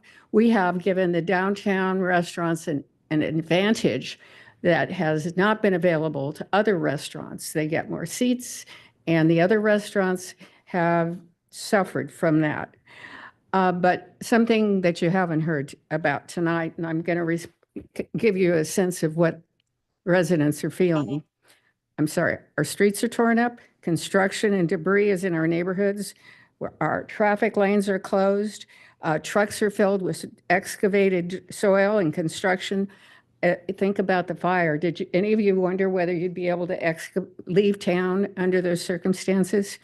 The people who live in South go south. The people who live in the north part of town go north. Who comes into town right now? It is not a friendly place for the businesses. Please make it a place where people will come to visit. You know, we have a Heisler Park, we have a lot of things, but to have a downtown, to have old stores and new stores, and a place where we know the merchants have to be primary consideration. If you pay the rent for the empty stores, who's going to pay the salaries of the employees so they don't go elsewhere? So when the store opens up again, they have to find new staff. And none of these things have been discussed. Thank you. Next speaker, please. Hey, my name's Mary Jo Coveney, and anytime there's an audience and a microphone, I always find my way to it. So that's why I'm giving comments tonight. Actually, I just wanted to thank you for your efforts on this beautiful promenade. It's always hard to do old and the new and find it to tell the story you want, and you've achieved it greatly. I was a little worried there for a while, but it's really solid and it's beautiful. I wish it could be bigger. I refer to this as the nod, not as the promenade, because it's really this big. And it's great for this town, and it's essential for a meeting place and a retailer. In order for this to really sing, though, retailer has to step up and restaurants have to step up, because you can look at it now and see the windows and what's in the windows and displays and the way the windows look and the entries, and everything's just a little bit like tired. So everybody's going to have to step in and make a commitment. It's really not up to the council to make that happen on their behalf. A lot of people come here and say, you know, I've been here 50 years. I've been here 5 years. So I came from the big city, and I've always loved Laguna and came down here all the time. I lived in Santa Monica.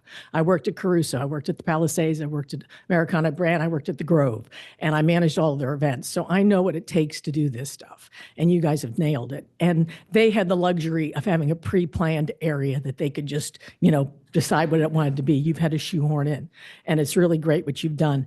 But I live in South Laguna. I got about 100 signatures for you guys a while back saying we're into it. But if it doesn't happen, we're going to Dana Point. So it's sort of like you gotta get something going. We need you, and we need you to stay focused. And I'm here to help in any way I can. Thank you. Thanks for everything. Thank you. Hi, I'm Marissa from Bouchard's Pharmacy.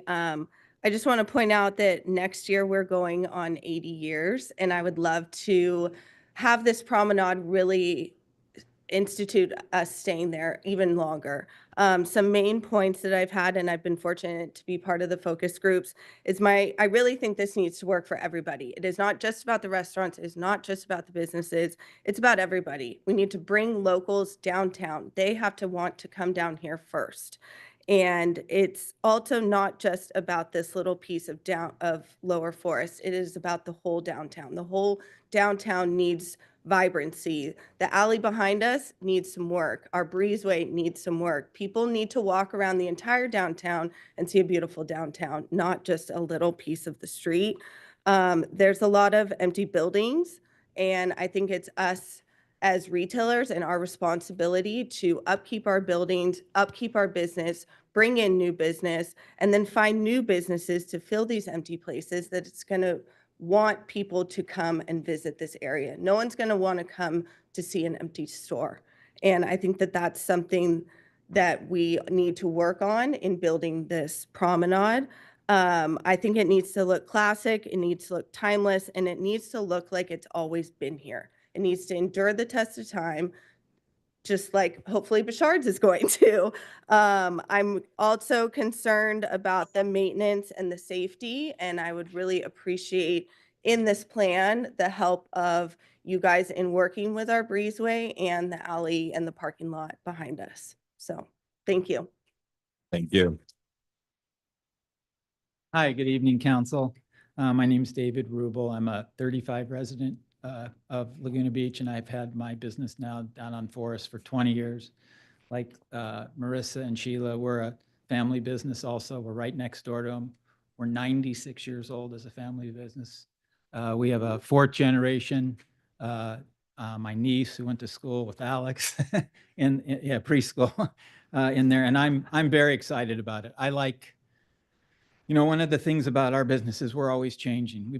We were doing well, we were changing. You know, you have to adapt, you have to change. You know, Mark Christie got up here and he talked about his business.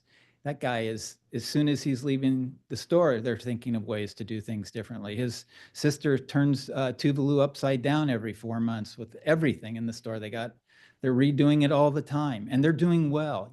We can't stand pat. And the promenade's a way for us to shine. I can't emphasize enough, we need to make it look prettier down there. It does not look good. It's looking tired and worn.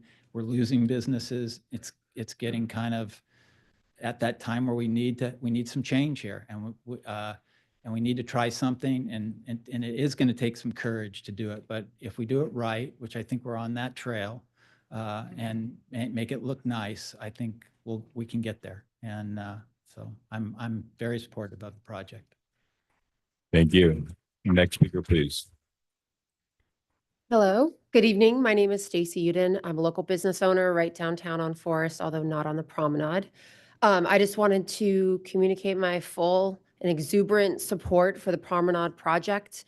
I think it's going to be a great attractor for local businesses. It's going to usher in hopefully a new wave of business owners and entrepreneurs like myself who want to make an investment in upkeeping historical buildings. You know, we make a lot of calculations when we do our business plans years ahead of time, and then have to deal with the reality of, you know, increased food costs and increased wages. So an investment from the city to help match and bring us forward would be greatly appreciated. And I think it's the beginning of something larger in our city. I think I also echo the comments from Bouchard's and the fact that we have a lot of other space that we can expand upon and improve in the downtown area. There's alleyways, there's side streets, you know, we can really usher the tourist through the downtown area that's not just exclusive to the Promenade. And although I happen to be on Forest, I'm invested in the success of every business. I wanted to make a comment about the cost, right? I see this as an investment. This is an investment in the future success of our community, future generations, and businesses that may make the decision to join us and become a local business owner downtown. And they're not going to do that if they don't see the will and the courage from our elected officials and esteemed design review committee. So the other key point I would make is weatherization. I thought you guys did a great job with the hanging heaters, creating a flexible space. And weatherization is one of the reasons why we struggle during the winter. Let's think about that long and hard so that all businesses can thrive with foot traffic, whether they're retailers or restaurants.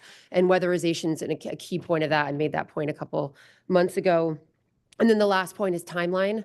You know, we have 26 pay periods in a year. The city doesn't always seem to move at that same pace. So I would hope that we could take timeline and how long it takes to build and also push this project through expeditiously, because we know that 38 businesses have left this year. Billabong is another one. Let's not make that anymore. Let's move swift and efficiently to get this done. So thank you very much and great job. Yeah. Nicely said. I'm Kristen Winter. I, with my business partner, Dana Marin, own Good Together House on Ocean Avenue. Dana and I are locals. We feel so lucky to have a business here, and our business is doing well. That said, over the last year, as we visit and experience the vibrancies of neighboring communities and watch businesses leave Laguna Beach, we know that it should be a consideration that we leave. So we want to know we are very, very grateful for this plan, as well as conversations with Sue Kemp and Alex Runagi and Dave Kiff. We have hope that Laguna is willing to make meaningful change to Laguna because of you. As you move forward, here's a couple of quick points we'd like to communicate. We would love the city to consider hiring someone in a business development role to identify and persuade new businesses to come to Laguna. We believe that small businesses such as ours would benefit from bigger businesses joining.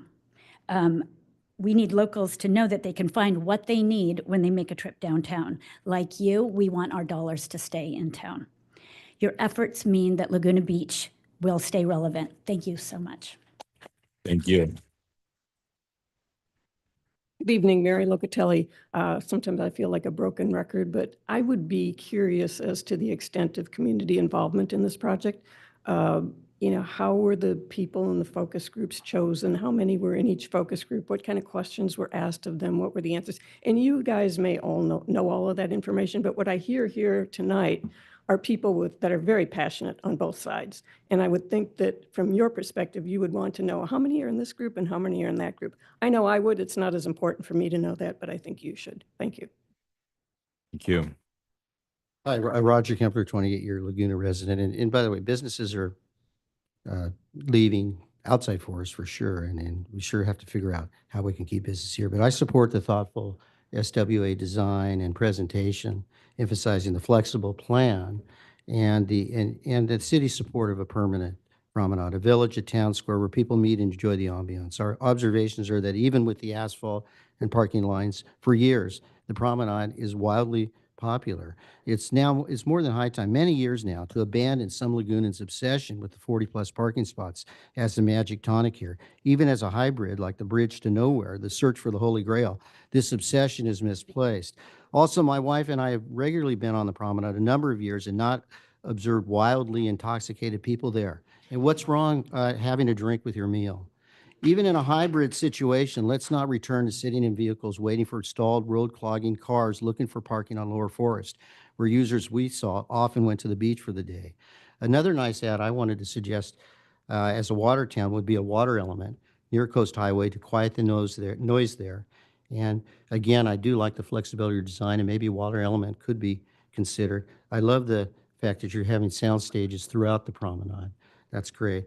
Kudos to staff, committee, planning commission, city council for their commitment to our city with this historic transformation that will not just benefit restaurants, but other businesses, including adjoining ones. Almost done. I believe over the years it will bring vibrancy to downtown and be a gold mine. Last, the opposition, I'm almost done, surely must be causing one of their heroes, influential local visionary Jim Dilley, to turn in his grave, who famously voiced years ago that if we can get the cars out of downtown and stop the constant cycle of cars circling, searching for parking, good things will come. And thank you for your efforts with on-demand and trolley and all that to assist with this. And Jim Dilley would be very happy. Thank you. Thank you. It just reminds me of the joy of finding a parking spot. The day you drove by and got a spot right, first turn, first time the line was great. My name is Trajan Perez. I have been representing Brussels Bistro for over 20 years. They're a 21-year restaurant here in town. I think most of us appreciate that surviving in a restaurant in Laguna Beach for 20 years is quite an accomplishment. We have a lot of turnover in this business. It's an incredibly tough business anywhere. It's particularly tough in Laguna Beach for a variety of reasons.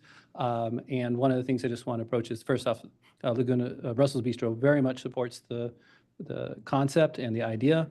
Would very much like to advocate for designated seating for restaurants for a variety of reasons. Probably the most important one is that running a restaurant is an exercise in logistics. The right staffing, the right amount of food, the right number of people at the right time. And without designated seating, that's going to be basically an impossibility. Secondly, for a personal view and also on behalf of Brussels, when I have dinner, I like to eat on real plates and drink out of real glasses and use real silverware. That type of experience is important, and it's part of what makes the promenade really great right now and other places that have outdoor seating. And without that type of designated seating, that's not going to be a realistic outcome. And so it's going to designate that. And then finally, I'm sorry for speaking so quick, but 2 minutes. On the alcohol side of things, we believe that the alcohol has never been a problem and should not continue to be a problem. There's a lot of reasons for the DUIs, et cetera, but the downtown area has been a great addition to, the promenade has been a great addition, and the restaurants have done well. That being said, hopefully as this process goes through, we can find solutions to work with the ABC to ensure that the great dining experience that everybody's having now can continue to exist along with a glass of wine if necessary. So thank you. Thank you.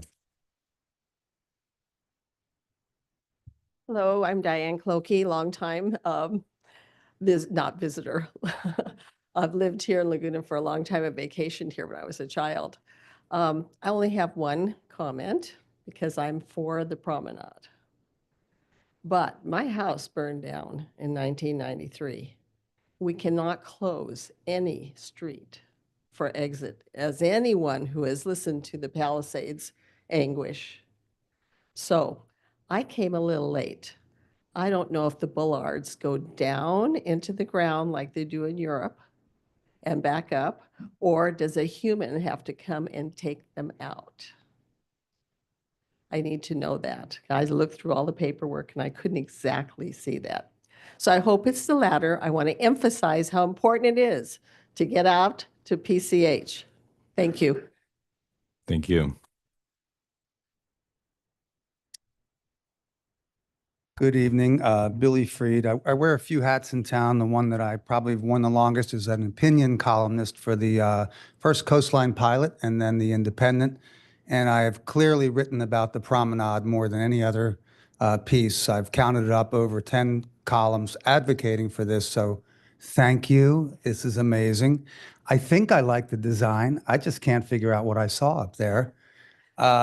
I don't think I'm alone in having problems seeing a 40-inch television and a very high aerial view and diagram and very small thumbnail pictures. So I think it's good, but can I recommend in the future that you guys know that you're presenting to a largely senior community here? And we'd like to see what we're looking at with some renderings. I don't know what the flow is. I don't know how people move through. I don't know where the public seating is. I don't know where the restaurant seating is. I don't know if there's a fountain. I don't know if there's a sculpture. And I don't know if we have a space for food carts, coffee carts, things that activate. And I spend a fair amount of time in Europe. My daughter lives in Spain, and every promenade that I've seen, every plaza has one thing in common that's successful: a lot of public seating. And something that attracts people, and I've seen these, I know sometimes they can be quaint, these fountains, but now they have LED colored lights at night that captivate people, that do patterns and things like that. And of course, we have an art town, so we could use more sculptures, really dramatic sculptures. So I would just want to say, please keep in mind that activation is the key. You've got to create things that bring people in. Not everybody wants to sit down and have fine dining, expensive dining. Some of us would just like to have a cup of coffee. And also, please show us how we can activate this for concerts, for movies, for farmers markets, a practical rendering of how that all goes. Thank you. Thank you. Francine Cinto, thank you for such a beautiful design, and especially for the integration of the trees. And kind of like Dr. Seuss's Lorax, I want to speak for the trees. The Champs-Élysées, I just Googled it, has a lot of trees, and I'm sure many other plazas do as well.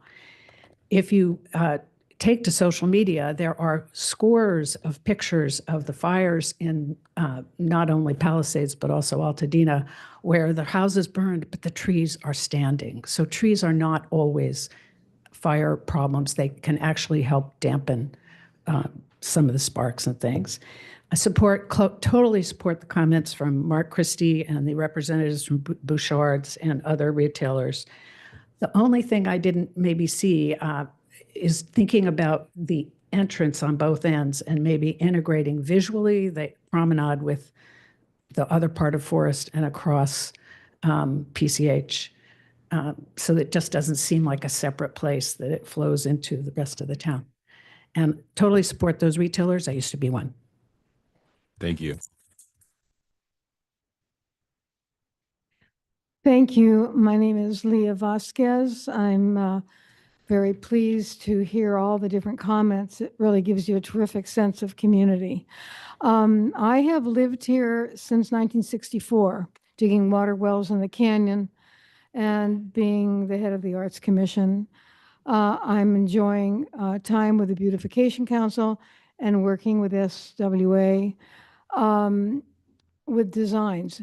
But the big issue for me is the fact that we've heard from so many people. And I think it's really wonderful that it still has this wonderful sense of community here, regardless of, differences and ideas. But this is where we're at. I do want to say one thing for people who haven't lived here as long as I have. In 1969, we had the 50-year flood. That year, the El Toro Marine Station came in and closed the entire canyon. We had boats coming down the canyon.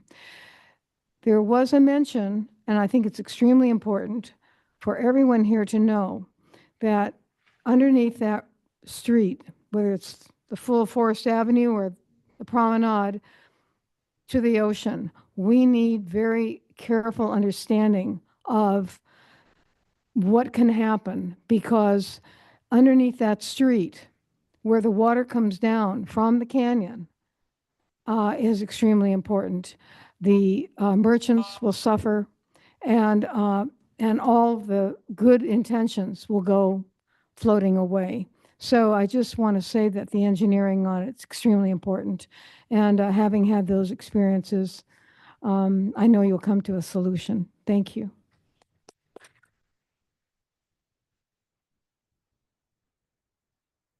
Hi, my name is Alice, and I'm from the shoe seller at 245 Forest Avenue.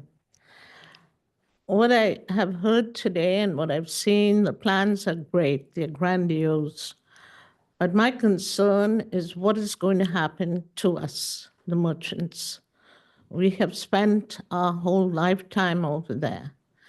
And when all of this is being done, if streets are going to be dug up, our landlords are not going to wait for their rent. What about the payroll? What about the hundreds of thousands of dollars of inventory that we carry? We need to know what plan there is, what is the time frame for all of this? I believe that the merchants and some of the restaurants, the legacy stores are the lifeblood of the downtown area. We have people coming from all over the country telling us how wonderful the store is. They can't get shoes like that and all in one place. It's an experience for them. And we really love the fact that they enjoy it. But our business has halved since COVID because of whatever's happening downtown. So while I support the promenade, I would also like to see that we are taken care of, what we have a time frame to do all of this. We don't want to bleed out as we are right now, slowly. I support what Tony said very much and some of the other merchants, but parking is crucial. We've lost a good part of our older customers who could park there. At 7 o'clock, the promenade is dead. We are open every night till about 8, 9, and we had to cut back the hours because people are afraid of staying in the store alone. I came here last so I could talk. And I'm hoping that when you have events over there, it's all great. Like we had an event for Hospitality Night. It was wonderful. You had a band playing and people were laughing. So if you did do that more often, it would make sense. But if it's dead, then we suffer. Nobody comes there after 7. So all the talk about, people coming down from the hills, I think they run to the hills when it's raining. They don't come down. So I urge you to urge all the local residents to come down, shop, eat at the restaurants, drink over there. And that's what we have to really keep it vibrant. Right now it isn't. And I hope we can count. But the plans look beautiful, okay? I just don't want anything to tag up. Thank you. Thank you all.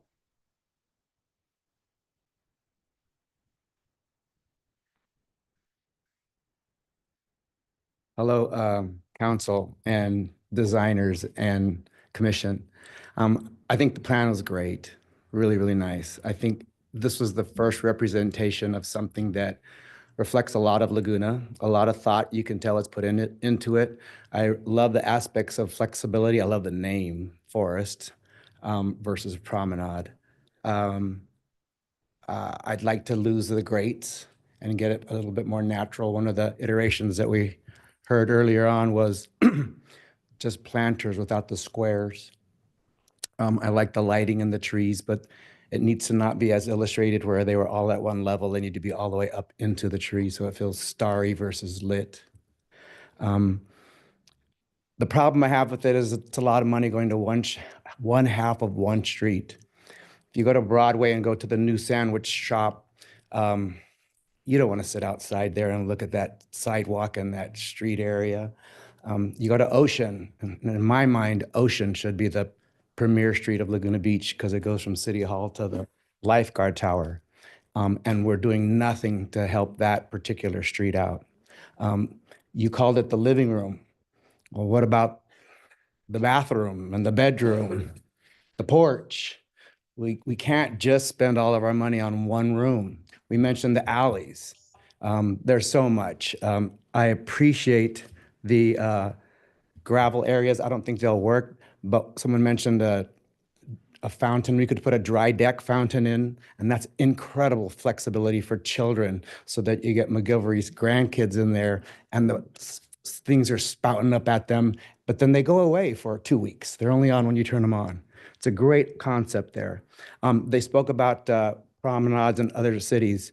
A lot of those other cities just bring out black chairs, white tablecloths, and a red carnation or rose. And that's what dining is. And remember too, we have, I don't know, ask Diane Armitage, 90 restaurants in town, and we're helping out 4. How many restaurant owners from other parts of the town came out to say, yeah, let's do the promenade? I don't think so. So we are a town of diversity and many areas, but we need to support all of those areas. And thank you very much for your prompt. Thank you. Hi, my name is Bob Borthwick. I've been sitting here trying to figure out what to say because I've thrown out so many potential topics. So I first off, I'd like to say to Sean, great job. Sean is a friend of mine. We have the same alumni from the same school, and I thought it was a great design.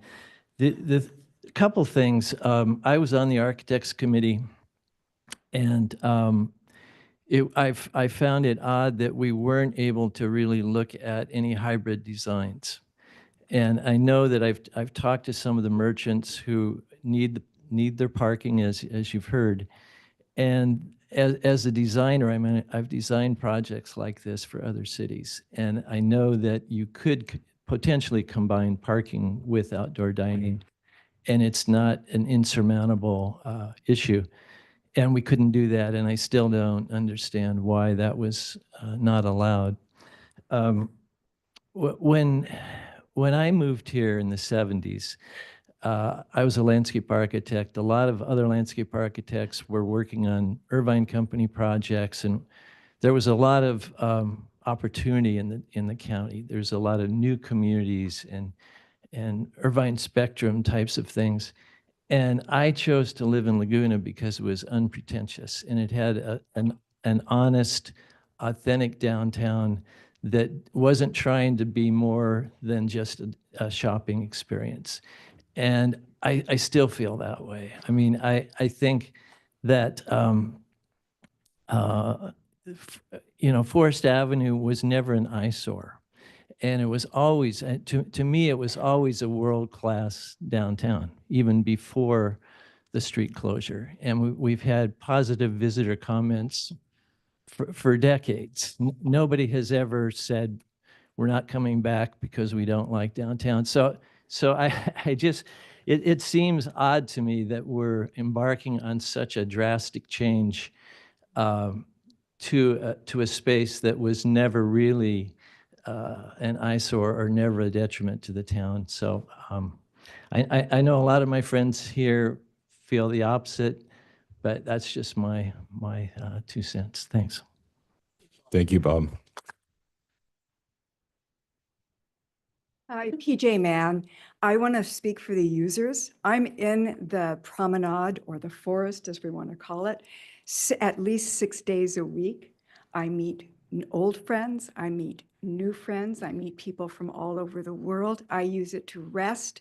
When I've been shopping, I use it as my way station from the grocery store before I go and get public transportation. I hear people I take public transportation, I hear people on the tram saying, look at that space, that is so fabulous. I've been here 20 years. Since we've had the promenade, we finally have a center where people can mingle. So I want to say, I want to support all of the retailers. I want to support the restaurants, but please give us enough seating so we can sit socially without having to buy something. This is really the only free shade in Laguna. I also see families use it. Dad and the grandparents sit in the shade while mom goes shopping. So the more seating you have that doesn't have a price tag on it, the better it's going to be for everyone. I also work with people and their bodies to preserve and protect their future mobility. I'm not so sure about the pea gravel. A lot of people in my group, we have new walkers, we have new canes. You have people who have athletic injuries. They also are on the scooters, and we've got to have something that works for all people and all mobility. Thanks so much. Thank you. I'm John Thomas. I support what Bob Orthick was saying. I started off kind of skeptical about the project. To me, it ain't broke, don't fix it. I like, people come to Laguna because they love it. Obviously, the train has left the station. You're going forward. But I think, Bob wrote you a letter, and he had a suggestion in there, and I think he's right. I believe you really ought to look at 3 alternatives. Ann was referring to normally in a EIR, you do look at alternatives and pick one. You've really worked really hard on this one. And a lot of people like this. Nobody's really looked at, and I know you told them not to do it. Nobody's looked at some sort of hybrid where the shoe store could have some parking, at night when, nothing's going on or whatever. I think there really ought to be a second plan on a hybrid. And the 3 choices would be this plan, a hybrid, or no project. And you got a big turnout tonight, but you don't have 1% of the population of Laguna. I know you've done surveys and you think you have input, but there's 22,000 people, 18,000 voters. 99% of the people are not here tonight. Here's my radical idea. You're going to hate it. I think what you ought to do is drive towards the November 26 election, have the 3 choices, have a budget for each, have a plan for each, and then put it on the ballot and let people pick one.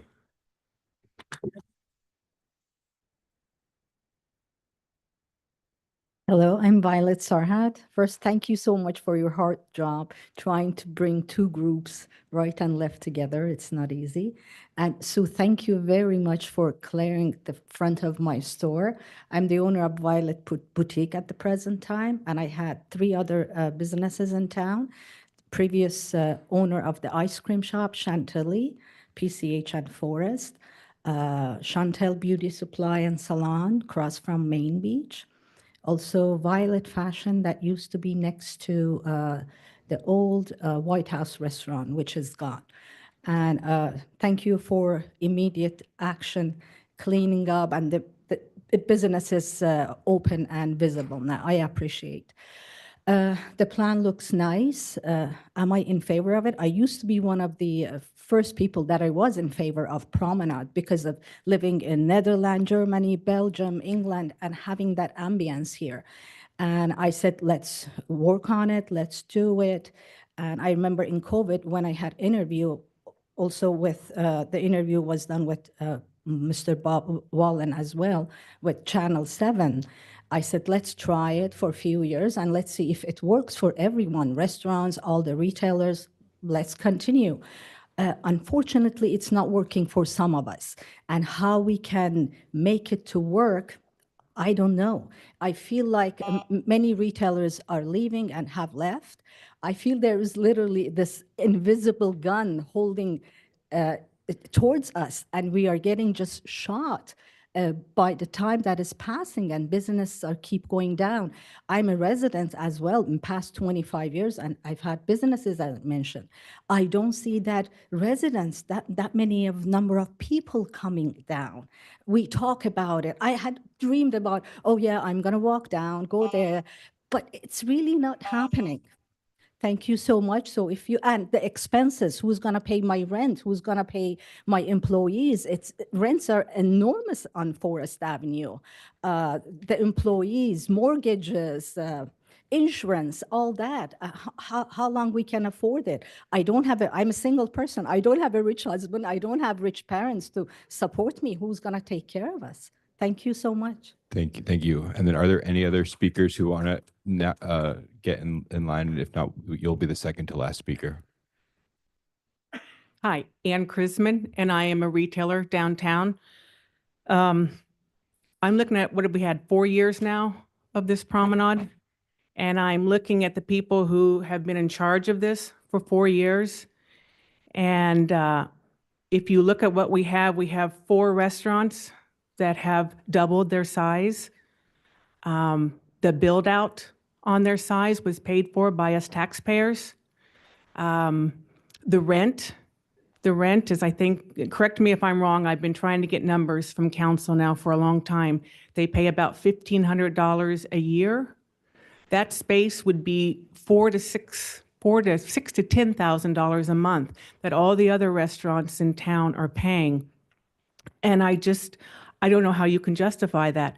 It has benefited the restaurants. It has hurt the other retailers that are on Forest. The retailers that are talking for it are not on the promenade area.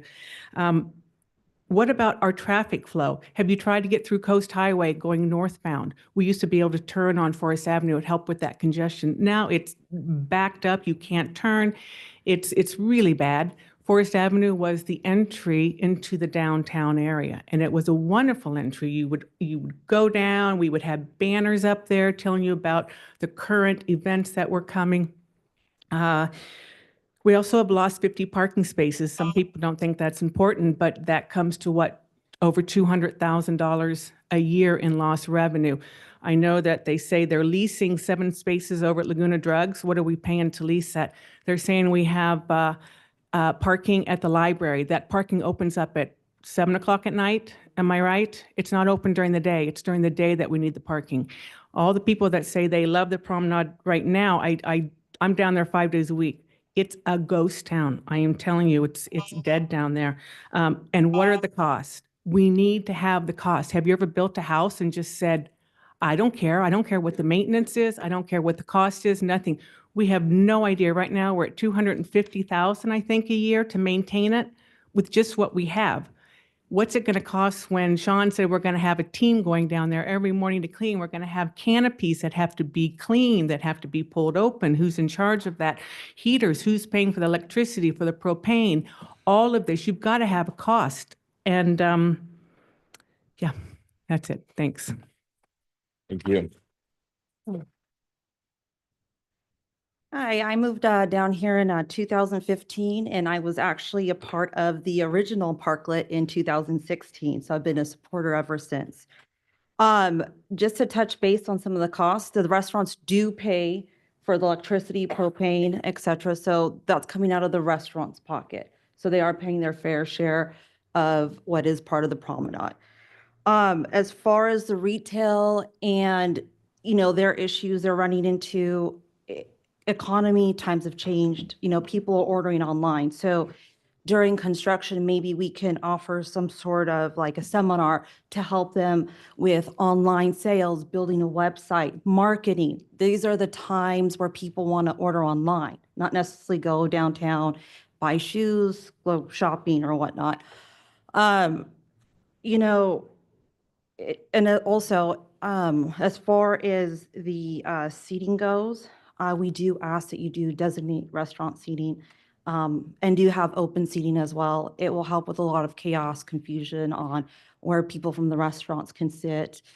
And, people can do to go, but typically they don't stay there. They all take their to go food down to the beach. They leave their trash on the beach. That's a whole nother issue I know that we're working on in town to help, keep the beaches clean as well. And I've been supporting this all year. I really love what you guys have planned for us, and thank you so much.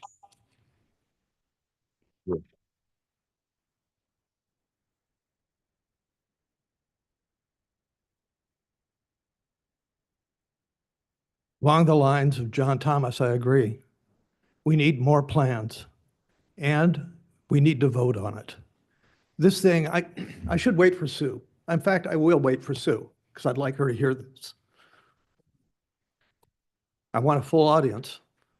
We have, as residents, have been given short shrift on this.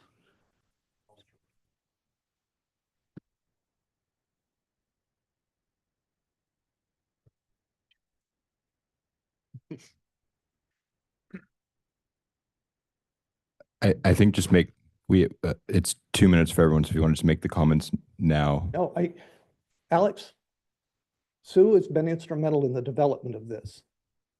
So she should be able to hear some residents' response. So if you would, please, somebody, I don't think it's necessary. Excellent, great.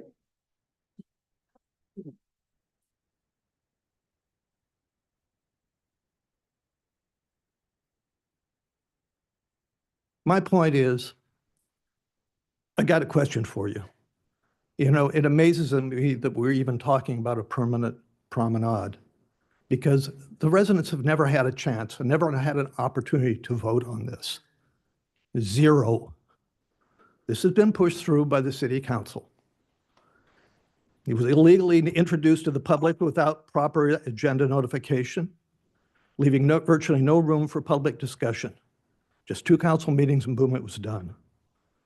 So why are we talking about plans when you don't even know that the promenade is wanted? The biased confirmation this evening from the retailers is great. But as John Thomas points out, what about the other 22,000 residents who are being asked to foot this bill? Are we going to be subsidizing the retailers? Is that our purpose? I suggest that there is indeed a vote, as John Thomas has suggested. Along with that, I would go along with that all residents should know in advance how much is being budgeted for the creation of the project.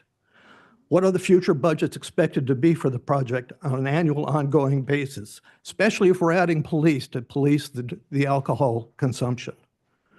What hard, factual, biased evidence is there that proves that the promenade retail stores, not just the restaurants, are all financially doing better with the promenade? How many of them and how much are they making? And it was $400,000 that we're losing on the parking, by the way. We need to know what the ramifications are for the loss of revenue, traffic, parking, public safety, fire evacuation, public drunkenness, DUIs, and the additional policing that needs to go on. When we were told that we cannot have a look at a hybrid, I asked the question, whose promenade is this? Who should be dictating what's going to be done for the city? This should be the residents' decision. The same thing with the drinking. But no, this seems to be taboo for the residents. Come on, folks. Your job is to represent the residents. So allow them to vote. If you are convinced that this is going to be a great idea, then allow the residents to vote. You should have no problems with that. Thank you. Got it. Okay, well, we're going to bring it back to, so why don't we, council, do you have questions or do you want to go to the planning commission to ask questions? No, I think planning commission comments. Okay, let's go to Steve Kellenberg, who deferred in the first stage.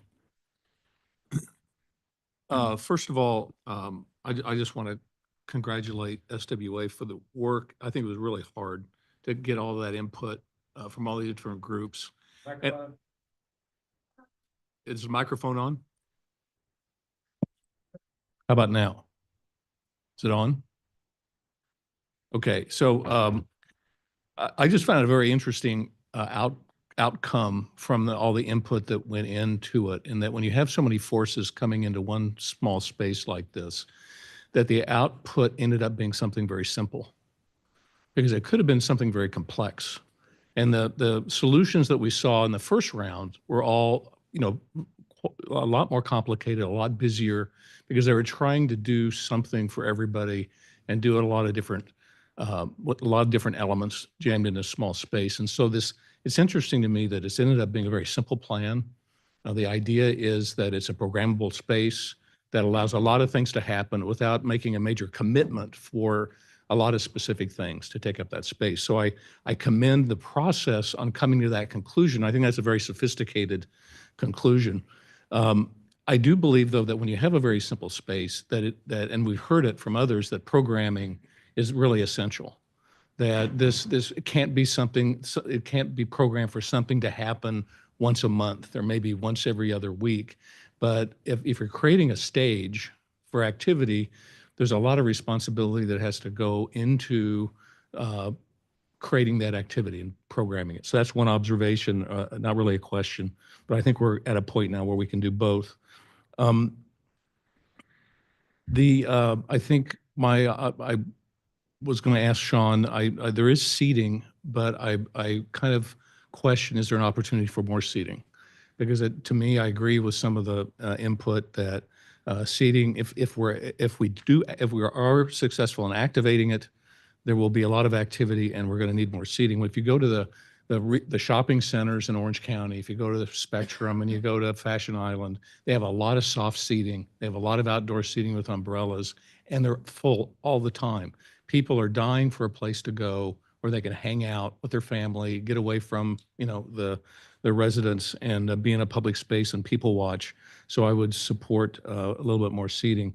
This is an art colony at its very core.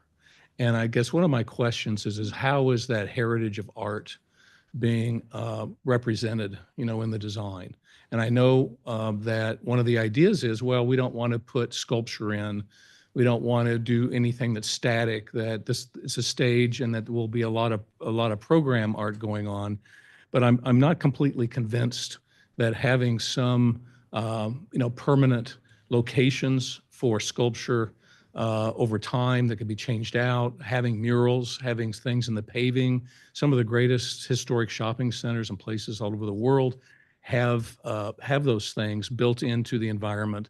And I'm not convinced that we don't want any of it.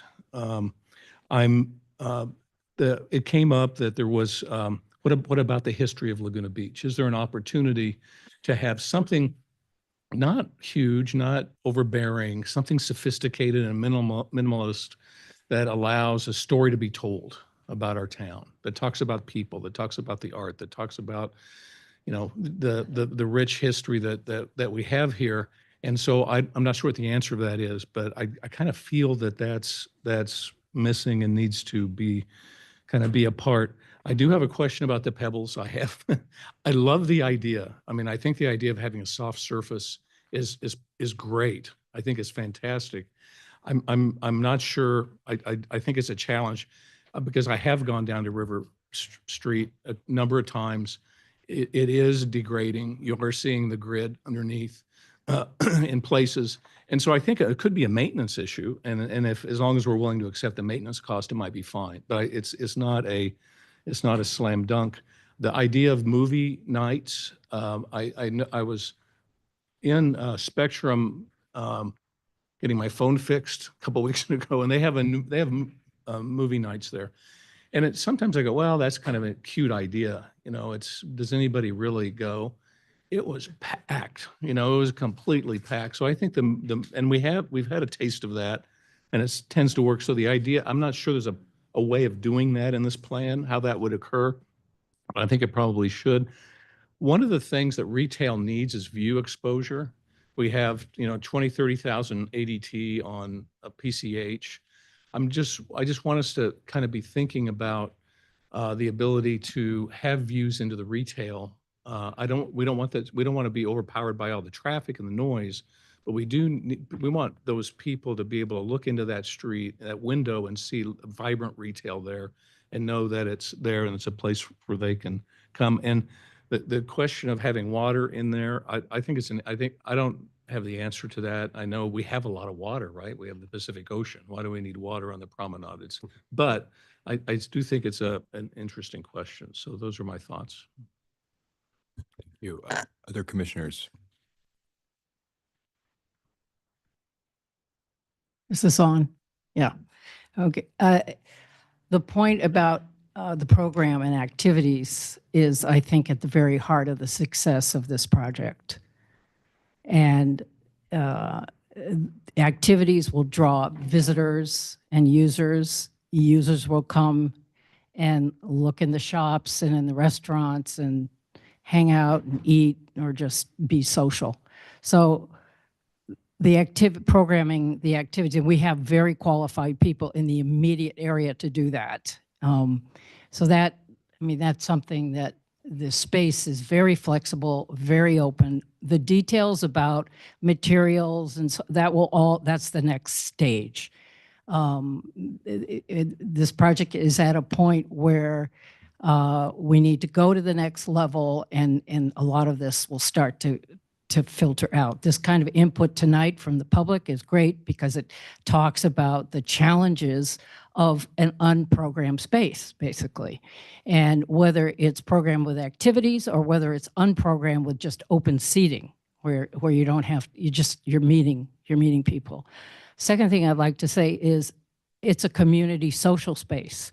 The country, the whole world is suffering from mental health challenges due to social isolation, particularly teen people, actually more than the elderly, which originally elderly were the people who suffered most from isolation, but now it's teen. And we need to make the space really open, not just for older people and families, but also for teenagers. We need to make it program activities for them as well. So it's truly an all-purpose space for all people. The landscape is a placemaker here. We have the existing trees, which thankfully seem to be doing well. I don't support replacing dead eucalyptus with more eucalyptus. It takes forever to get them where they need to be. There are other trees that have actually done quite well through the fires. We could plant Quercus agrifolia that would create a whole other kind of feeling in the space and combine it with the eucalyptus, which is a good combo. So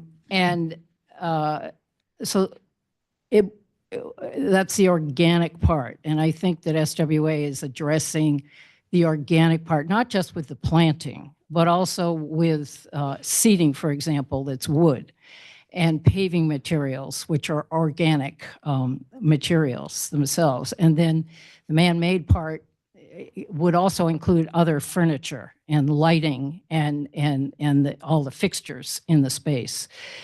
It's important that if landscape is the placemaker, landscape dominates. And I think actually there could be more trees. I haven't heard anyone say that. I agree with one of the one of the comments from the public was the view into the space seems to be blocked off at either end. I agree with that comment, that the ficus trees that are there are kind of dark. I don't know how healthy they are. A couple of them are kind of grown into the eucalyptus. If we remove those, it would really open up the whole promenade and allow you to view from City Hall and the fire department all the way down Forest, down to the beach, almost to the beach, really, to the craft area there. But in the other direction, it would allow people on PCH to view into the space. And the noise can be controlled, but I think we want people to view in. There have been a lot of comments about the cost. That's not what we're talking about tonight. What we're trying to do is address the presentation and the proposed design. There a lot of details that need to be worked out before this is a design. This is just really the beginning of the design. But I think this as a social space for the town is absolutely important. We don't have a park space. We have the beach, but that is not a park. And a park is the closest we have at this point is around Rye Goods and people sitting out there and having coffee. We need an actual space for our community to come and gather. I'm excited that we're at this point. I know it's controversial, but I think that the design team is connected enough to what the issues are and has had enough input from all of these different focus groups. They now understand what the issues are. They're at the point where they understand what the issues are. And this is the time where some real magic can happen. And we can't nitpick the details at this point, but the big idea is, I think, bold and strong and simple, and it will be timeless. Thank you. You want?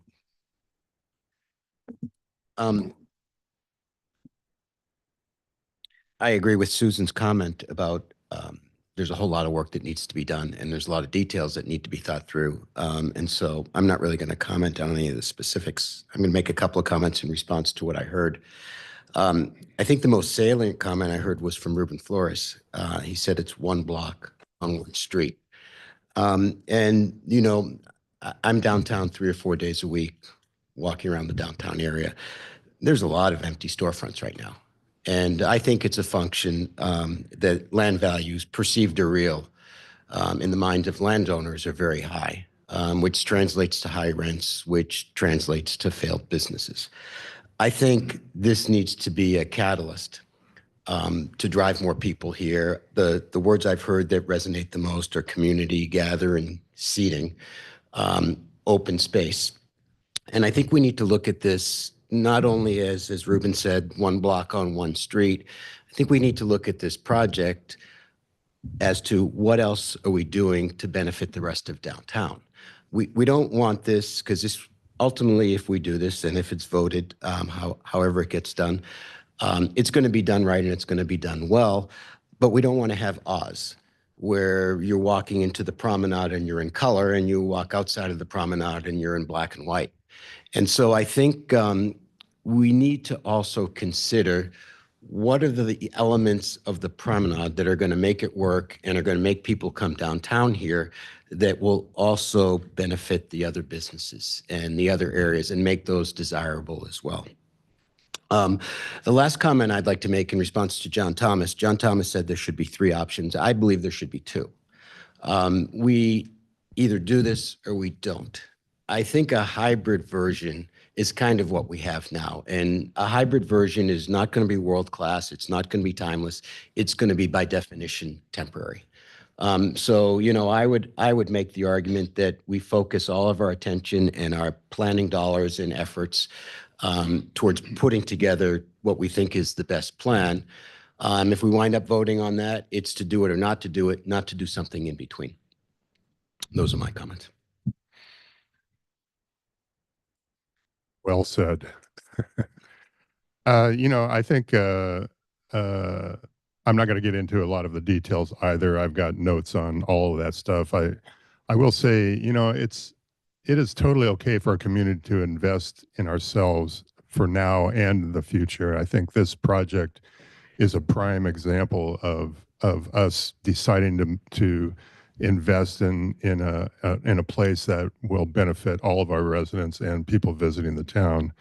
I think you know, there's a big picture here where we overlook some of the things that have kind of got us here to begin with. Those things involve incentives for businesses to come here. You know, we've talked about it on planning a number of times, where you know, we look at what can incentivize younger businesses that are unique, that you can't find on the internet. You know, everybody's shopping that way now anyways. we need to evolve, and I'm not let's look in the rearview mirror guy at all. Like I want to look forward, and I think it's important for us to think about the big picture and what this evolution of lower forest will mean to the city, not only in the near future, but 10, 15, 20 years from now. I think that there's a lot of details that do need to be worked out. I'm not a big fan of the pea gravel because it represents a nice place for all of our pets to pee in, basically. As far as seating for the restaurants, I think there's probably a hybrid solution there that allows the restaurants to have designated seating, but also allows.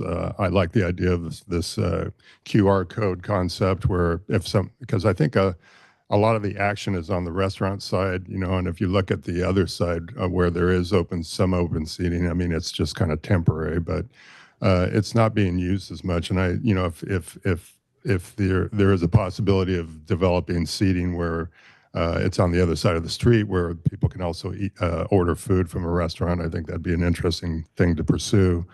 I think as far as uses go, I know Ben from the film festival, when he had his movie night down there, was an amazing success. As he said, there was 400 people down there enjoying it, and there was kids, all the way to, seniors down there enjoying that particular thing. So I think that's a type of use. Music, obviously, as well. Seating that needs to really be thought about in terms of where it's located and what it is. I could even see maybe down at the coast highway end, a small, intimate little amphitheater with maybe 2 or 3 tiers of seating that would also function as seating for looking out over the ocean. So, as I said, there's a lot of details in this, and dovetailing in on what Ruben said. I know SWA some years back created a downtown action plan, which was really spread over the entire downtown area, including Ocean and Broadway. And maybe there's some of those details that could be looked at again somewhere down the road in terms of upgrading all of our downtown area. But I think the SWA presentation is way more in line with what Laguna is about. I think what we had before was a little bit too much Disneyland by the sea. I think this feels like after the details are worked out and the issues with the ABC and all that is figured out, that this very much will feel like it's always been here. And I think that's the goal, is to make this promenade look like it has existed for the last 100 years. And I think we're getting closer to that. And I think there's details to be worked out, but and I'm sure that everybody will have input on that, including myself. So thank you for all the efforts. Thank you. I'll try to make this quick and not be redundant. The Planning Commission has been, hearing related to this issue for a pretty long time now. We had some previous iterations of some potential plans that came before us. One was kind of more of a meandering pathway that went through, and then one was more of a straight open thing, which is a little bit more what's been presented here tonight. I preferred that. I think it allows more flexibility in the uses of the space. I think that the plan that SWA has presented is good. It maintains kind of the quaintness and charm of the downtown area with the pedestrian scale and walkability and all that. I like the idea of maintaining the open kind of view corridor. Again, this plan seems to allow for that maximum flexibility in different types of uses. The minor things regarding getting into the details of, again, with the impervious surfaces, whether or not the pea gravel versus using something like decomposed granite is a better option. I don't know, but I think that needs to be looked in a little bit further. I agree with the new or replacement tree selection, whether or not eucalyptus are the best choice there, whether or not we could mix in some California natives. I mean, I know that eucalyptus trees have a special part in our history here in town, and they were here 100 years ago, but none of them were here 200 years ago because they're non-native. So the really the part that I was struggling over was, and we had gotten a lot of public comment and through emails regarding the restaurant spaces and whether or not it's, we should maintain these dedicated spaces for the restaurant in terms of kind of the corral type parklets outside. I understand their desire to have that, and I think for their operations, it would probably be easier. But I just think that, again, based on the size of this space, we're talking, I don't know what the length of this street is from Glen Eyrie to Coast Highway, but it's, maybe 500 feet by 50 feet wide. It's not a huge area. And right now, looking at the concept that showed the spaces for the restaurants, that's taken up 20% or 25% of the overall space. And I just don't think that takes away, it'll take away from the flexibility of use. I think, by maintaining an open space, one of the options was showing that, possibly, the farmer's market may be happening in this area. Whether or not that it was really possible or not, I don't know, but that would be an interesting possible use. With those dedicated parklet spaces in the past, that has led to the desire to have umbrellas and then heaters, and then, as we recently approved, an actual tent canopy structure over it. And that all does take away from that open view corridor feeling. And so I'm, I would not be in favor of keeping those. I think that's, and, an argument has also been made that that's a benefit to the restaurants that, a lot of the other businesses aren't getting along there. So, that's my feedback at this point, but I certainly would like to see this move forward. I know, that COVID was kind of, the impetus to get this thing rolling, but, it had been discussed for many years before that ever happened. And we've been talking about the possibility of this for a long time. Thank you. Thank you. Let's bring it back to council. Sue or Mark, do you want to start? Sure.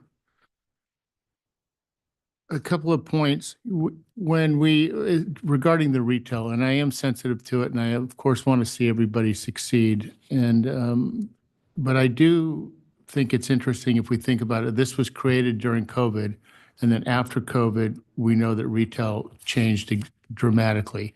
So we're making assumptions that the drop in retail sales or any anomaly related to the retail sales is a direct result of the promenade. But I think that we all forget that what's affected retail more than anything is just the fact that we went through COVID, and it will never be the same. So I just wanted to point that out because it was a big point, and we did talk it through quite a bit during all of our meetings that we had. And one of the best solutions, as it was mentioned earlier, that we came up with that was going to be the best approach to address that is the programming. And I think that we do have an opportunity to do some fantastic programming to really, bring this place alive.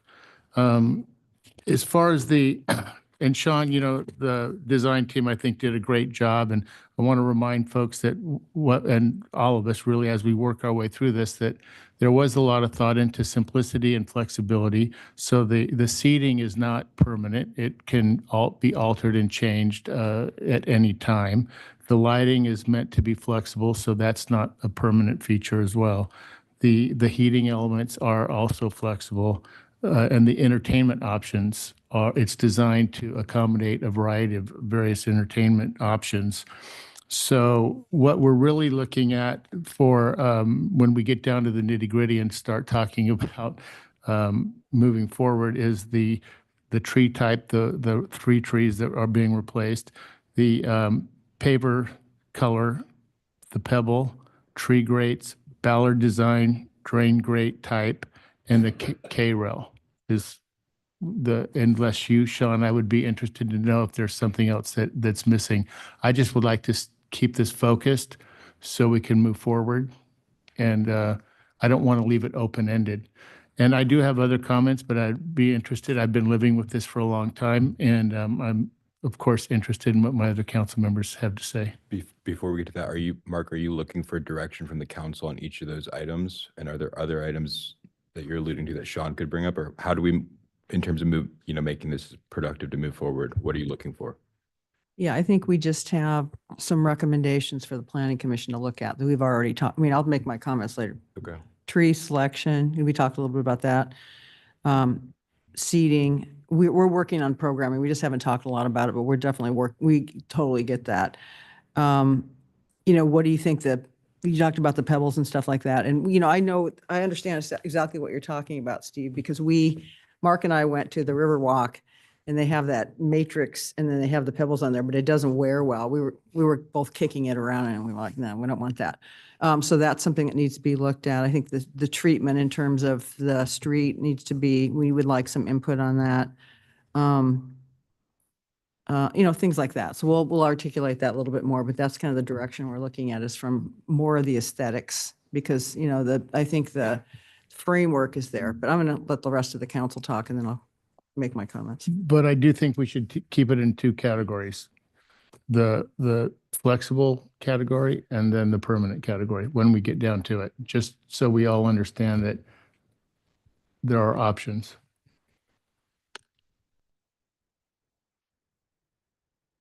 Sure, I'll be real brief. I first just want to thank everyone in the community who not only showed up here tonight, but who emailed us and called us and weighed in very passionately with your opinions.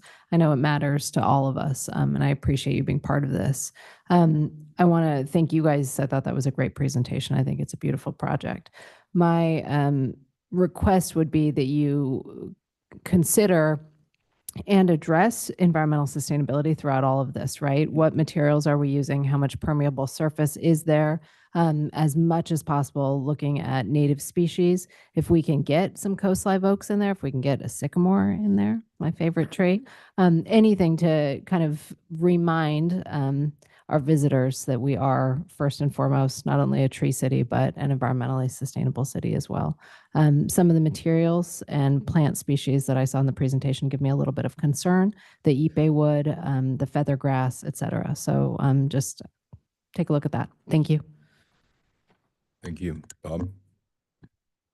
Yeah, I'd like to, first of all, thank the subcommittee. I know you spent a lot of time and met with a lot of people and got a lot of people involved, which was great.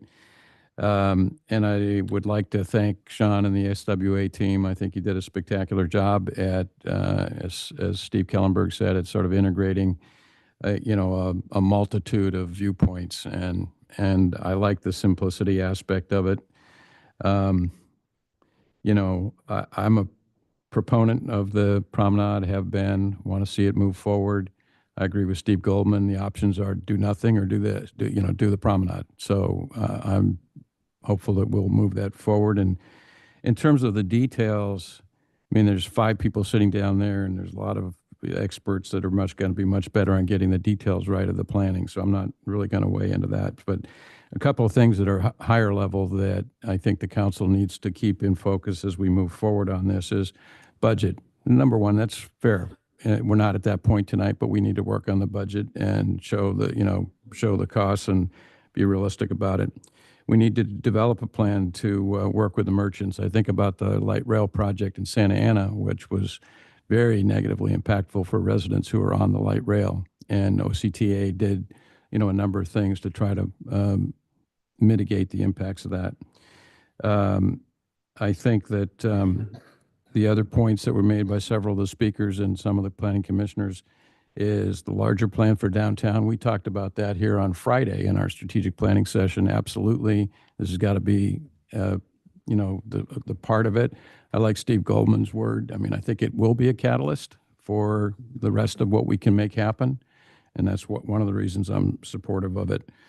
And then the points that were made by a number of people, activation, programming, whatever you call it, is key, because you can see and I'm down there a fair amount, you can see when things are planned and, daytime or mealtime, it tends to be busy, but after dark or later, it's, without something planned, it's really dead. So I'm glad to hear you're working on that. So I think we need to just move this forward to the next step. And I guess that's outlined here, and we can talk about that in a minute in the staff report.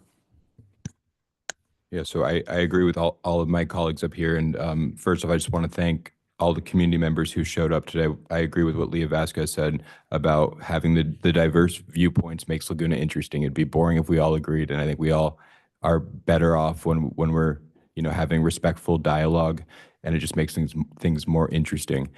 At the same time, I think there's an agreement that we need to do more in terms of our downtown. Our downtown is not where it needs to be, and we have vacancies. That's we could come up with a list of reasons for that. We have our city processes, our infrastructure, our maintenance. We come up with a long list of items, but at the end of the day, I think that this is moving forward with the forest is something that is going to move our downtown forward, and it's going to move our town forward. And I think it's one of the most visionary things that we've done in this community in a long time. I could not agree more with the comments that Bob made about the work of the ad hoc and SWA. I think you guys really nailed it with a simple and flexible design that allows us to not be that is just fits with the vibe of Laguna Beach, but also allows for us to adjust as we move forward with the programming. Because at the end of the day, I think this is a community social space. I'm in terms of the seating. It's important to recognize the designated seating for restaurants. They pay market rate for that, and that's something that this council supported because, as the government, we should never be subsidizing private business. So the restaurants have been paying the market rate square footage costs, and they need to continue to do that because they're getting a benefit, and the public should not be subsidizing that. So that's important. But I also support the idea of having open seating where you don't need to be buying food at a specific restaurant. So I'm supportive in terms of the design. I like the simple and flexible approach, and I think you guys have hit the nail right on the head, and your vision is totally in line with where we need to be going in terms of the next phase of this.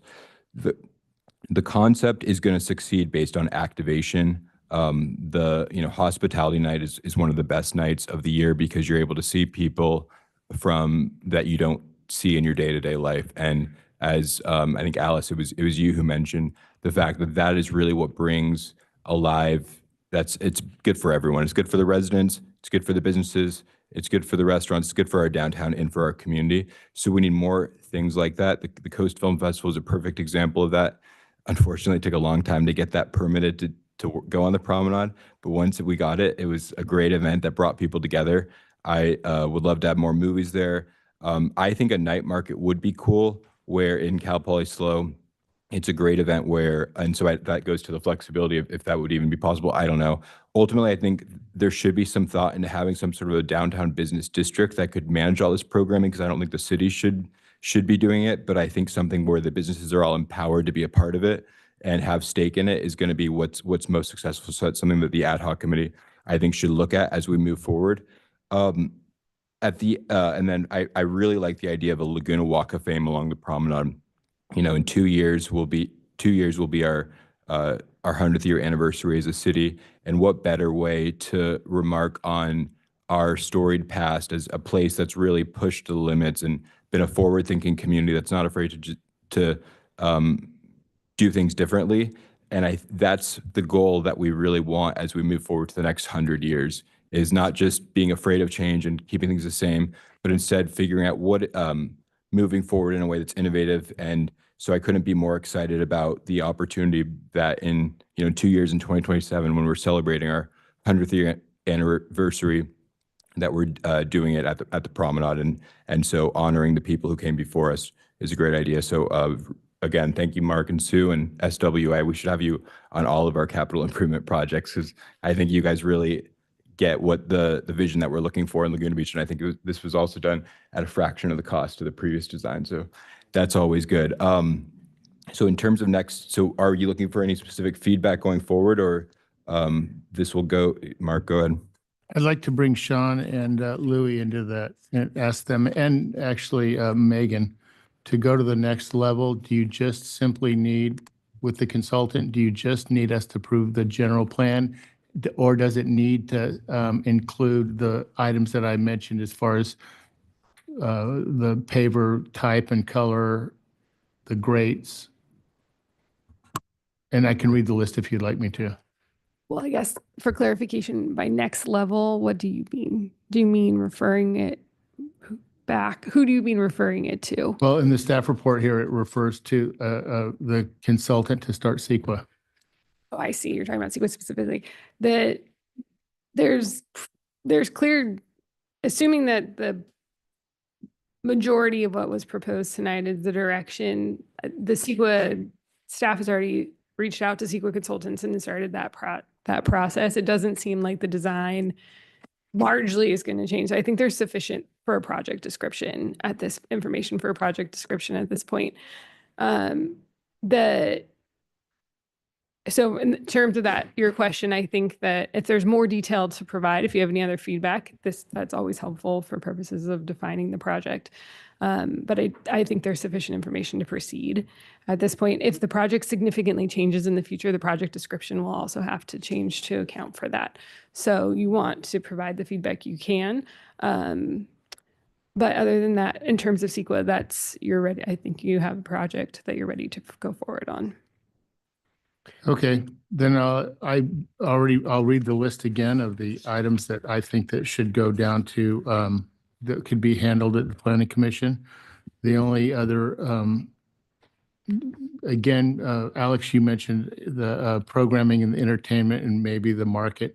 I do think that the space would accommodate those things. I mean, it depends on how large they are, but it is designed to be flexible. So again, the tree type, pavement type, the pebbles, the tree grates, bollard design, the drainage grates, and the K-rail are all I have for selection type, unless you feel otherwise, Sean. I think I agree. Those are the major elements. So it seems like because that your ad hoc should be working with the consultant on kind of figuring that out, but then of course the planning commission can weigh in after you made a decision. I'm with Bob in the sense that I don't have strong feelings about the details of it, but I think you guys should like make some decisions to move it forward, and then the planning commission can weigh in there, as opposed to just having another meeting where the planning commission weighs in on, different options. Does that make sense? Yeah, I would like to see the planning commission meeting scheduled as soon as possible, but we can certainly work with SWA and, pulling together a variety of options that can be gone over during that meeting. Well, or just based on the input today, and then Yeah. if there's issues, and those can be raised. But Right. unless there's strong feelings. What I up mean here on by the options council. is, there might be, Yeah. do you want to do brass or stainless, or just, a couple of options Yeah. along the way for a couple of the different Unless pieces. Do you have a question? I'm Mr. Mayor Pro Tem, I'm wondering and I'm saying this respectfully to the planning commissioner, especially while they're here, being the person that's trying to deliver this as quickly as possible, are you saying you're requesting that direction be limiting on the planning commission to only look at those areas? Correct. Okay. I think Steve has a question. Go ahead, Steve. We were just wondering if there were some other thoughts that we had of some other aspects that we were wondering if there could be some further consideration. I mean, the idea came up of maybe there could be a little bit more tree planting. Maybe there could be, some art, maybe there could be some history. Could those things be added to the list just for further discussion?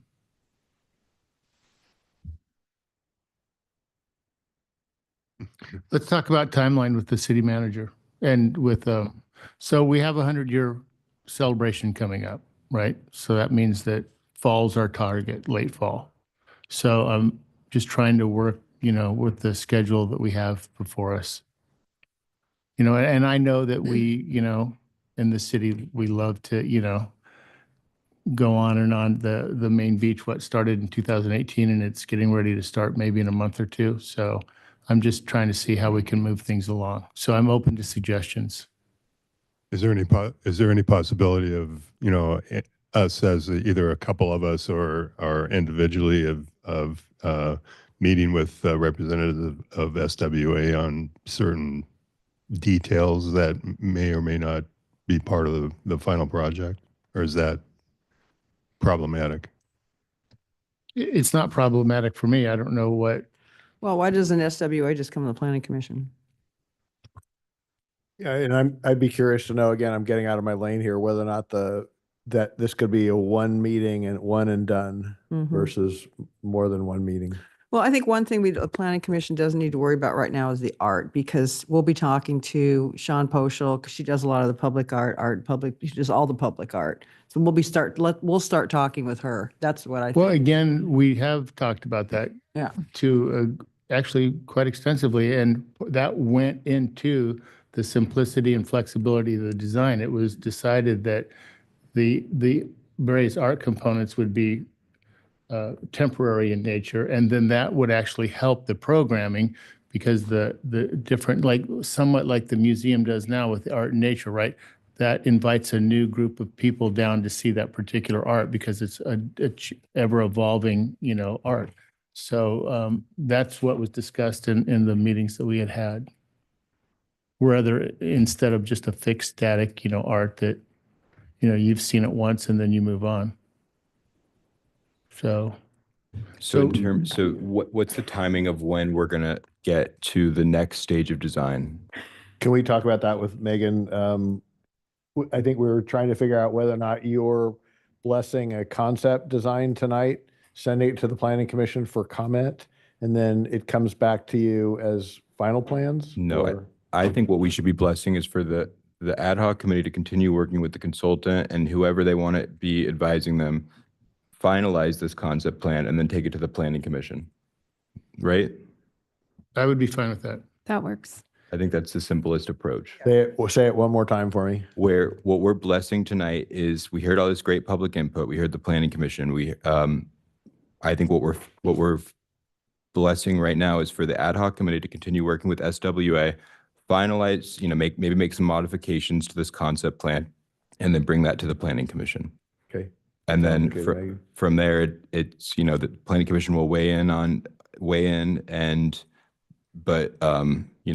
with the goal of moving forward. Well, I'm fine with that, but we need to give the planning commission some scope. So, but that's what you guys are going to do when you update this, and then you guys can go to that planning commission meeting and we can move forward in that way. But I think that's the simplest approach, as opposed to just going to the planning commission and coming back to us. Okay, that's fine. I would ask if the planning commission, there were several comments by, I believe, 3 of you that said that you were not getting into some of the details that you thought you were going to save it for a later date. I would like to hear some of those comments prior to us, the subcommittee working with Sean. That would be tonight. That could be tonight, yeah. Or would you rather us submit those in writing to you? So we have a little time to sort of consider. Since there are 3 of you, I'd recommend you make those comments now. Yeah. You were coming through, Commissioner Layton. It was working. Should be on. It takes a second. Is it on? Tap it now. Take Steve's. I think we would look to the consultant, to SWA, to explore options rather than just spewing out some ideas. The consultant, that's their work. Maybe I'm using the wrong term, options. There was a couple of comments that referred to, or a couple commissioners that said that they had other comments, maybe not options, but comments. I would like to, and if nobody has anything else to add at this time, that's fine. I just want to make sure that you guys had the opportunity to share as much as you can before we go to the next level. I mean, for example, what about Bouchard's? Is that in the scope of work or not? I think that's an important thing to determine tonight, because we haven't seen any detail on that. Bouchard's being the pass-through? The pass-through. Yeah. Can I offer a solution here? It seems like the goal of this meeting right now is to figure out what the council feedback is as the ad hoc moves to the next phase of design. So what if, we in groups of 2, so two, and 1, each have a meeting with the consultant, SWA, SWA can take that feedback. The ad hoc committee works with SWA to figure out, what the final concept schematic design is, and then go to the planning commission from there. Does that meet our requirement, Megan? No, I'm not, they would still go through the planning commission, but I'm just saying ahead of that meeting, so we get all the input on the table, the ad hoc committee in consultation with the consultant can take Yeah, it or I would leave it. prefer to push for comments now. Okay. So I guess one question is, some of us made a number of detailed comments that aren't on your list. Does that mean that those comments are fair game for the consideration of the consultant? I can add them to the list. Yeah. Well, I can hit on a couple real quick if that's what we're doing. Sure. A little bit more thought. I understand the seating is flexible, but I think a little bit more thought in how it could be maximized and optimized, and provide different groupings of seating for different size groups. Something that whether it's a hero's walk or just some dimension that relates to the history of the city. Further thought on the gravel. I think DG would be a great alternative, but evidently there was some pushback from the retailers on that, but maybe some more thought on that. I'm a little concerned. We have the rain canopies every year, and there's a reason that we have the rain canopies, and that I'm not sure that's been addressed yet. I mean, what this long-term solution? It has been discussed, and it ended up being a deterrent to the retailers, and it was a visual distraction.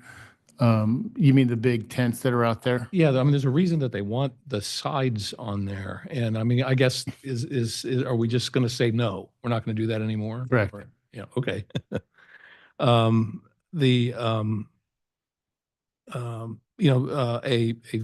understanding that this sort of movie night thing, there's a real place for that. It's really choreographed in. It probably already is. The idea of views from PCH being retained for the health of the retail, and then the idea of, is there an option to maybe slightly increase the number of new trees and think about the species, which I think has come up. I mean, some of those things weren't quite on your list, but I think they might want to be for your consideration to be added.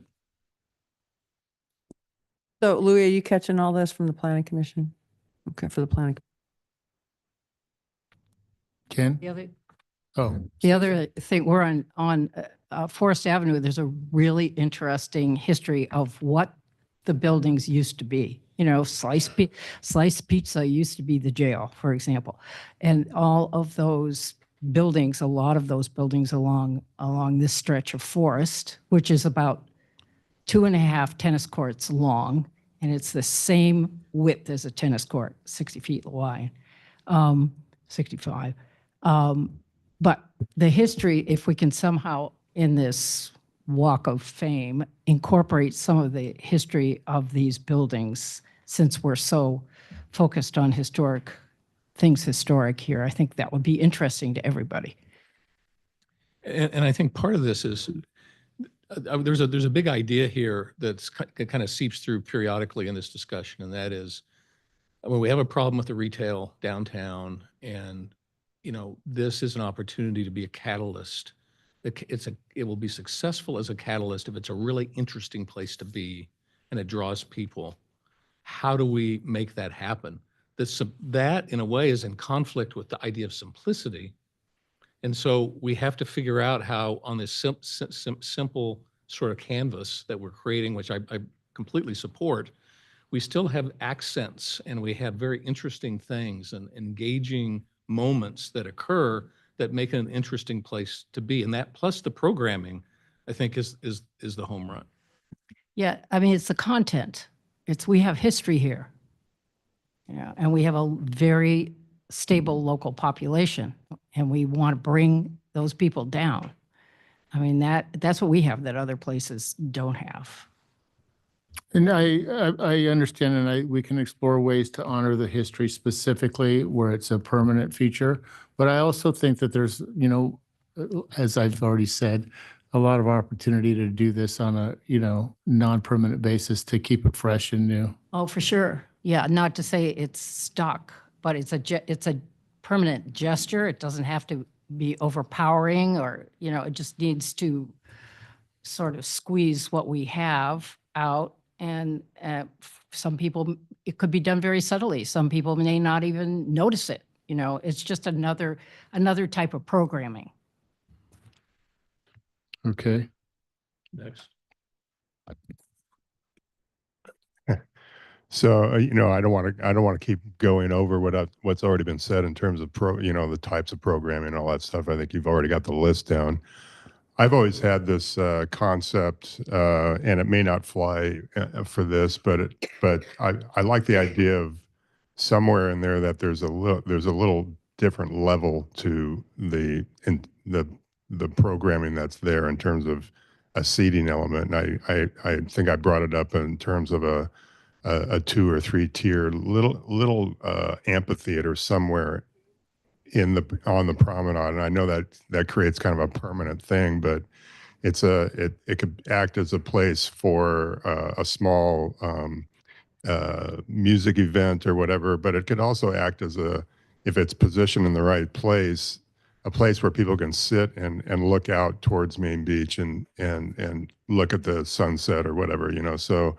And, kids love that kind of stuff too. They like to climb around on them, so I just think if there's a logical place for something like that to just add this little different elevation to the promenade, might be something to at least take a look at.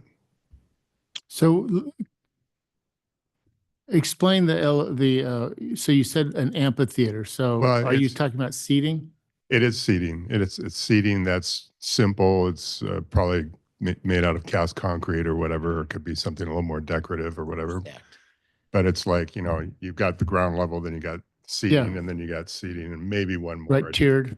And maybe in a curved shape, so it sort of focuses towards a specific spot. But I don't know if we have enough room or enough interest in doing something like that. But I just think it adds a little. It just breaks up the flatness of the space, and it could provide a pretty interesting place for just sitting, hanging out with people. Kind of if you look at other, and I know we're not trying to compare ourselves to European plazas or whatever, but you always see, where there's stairs around the peripheral that people are sitting on, congregating, and it feels like we don't really have anything like that, and that might be just something to consider. Okay. And we've had quite a few comments on the seating, and I think that came through loud and clear. So, but we can definitely look at that. Did you have any other? No, I think, the 15-foot walkways, I think, are great. I think you really need to give the retailers plenty of space to be seen. I like the idea that it pushes the restaurant seating a little bit more out to the middle of the promenade. Like when I go down there, I notice like that, the south side is less busy than the restaurant side. And it's kind of too bad that there isn't a restaurant on that side of the Fort Lower Forest there to kind of activate that side as well. So I think that side needs a little more attention in terms of how it's going to function and what it's going to be like in order to activate it a little bit more too. So, whether it's through seating or the QR code seating where people could actually order food and sit, and it's brought to them from the restaurants or whatever. I think that's something to be explored, but I just think that's south side of the promenade needs some a little more attention because it just doesn't get the same as the restaurant side does. Do you think, though, that because of the width of the walking areas are so much wider than what we have now, I think they will get naturally more attention as people are going to walk through and they can see them better. We have a lot of junk. We have a lot of junk out there right now, so it does obscure views, which we won't have. But I agree with you. It's not as busy on that side, but. Steve? I agree with the approach very much of set the scope. Send Sean and the team off with the list of things that they want to refine and present to us, so it's not a free-for-all. I agree with that entirely. I think from what I heard, the only thing that wasn't, I'm not sure you mentioned seating, but we did talk about seating to add to the list, which I think is probably most critical. We probably want to address and put to bed the curb versus no curb. You know, it's not a lot to not a lot to do. It's just make a decision. And the last thing is lighting. But Sure, Steve, lighting. there's no curb in the plan. Yeah, and I There's no think curb. so. There's It's no curb. So there's no discussion. Yeah, There's no curb. yeah. By the way, I agree with that. So the lighting with the system that we discussed, the cabled system and the post that, the Yeah, vertical but post that he just, talked- but that should be on the list as we are opining on, you know, they work out the lighting detail and we opine on that. Well, what I was, and I probably didn't make myself clear. So we had kind of two sides, the flexible components of it, seating, So light. you're putting lighting in the flexible component that Yeah. it will be, that it will evolve. And then I thought eventually that probably could come back to either us or planning and some of those details could Okay. work out. And I was hoping that at the same time, that would give us a little bit of time to talk about programming. I had a meeting about it today. We had a meeting to discuss some programming options and well, just to research it. So if we got our arms around the programming, different types of programming, and then we can kind of debate and talk about what's going to go on that non-permanent side, that we'll have a little bit of time to talk about that. But the So we'll- foundational part, we can get. Yeah, we'll essentially identify the elements that are going to go into the element of flexibility. Correct. Okay, I agree with that. Yeah, all I was going to add was I just think, you know, some direction from council on some of these things. You know, some of these things that have been brought up, trees, are the number of trees. Do you want us to consider more trees? Do you want us to consider different tree species, or do you want to stick with just eucalyptus? The impervious surfaces, pea gravel versus something else.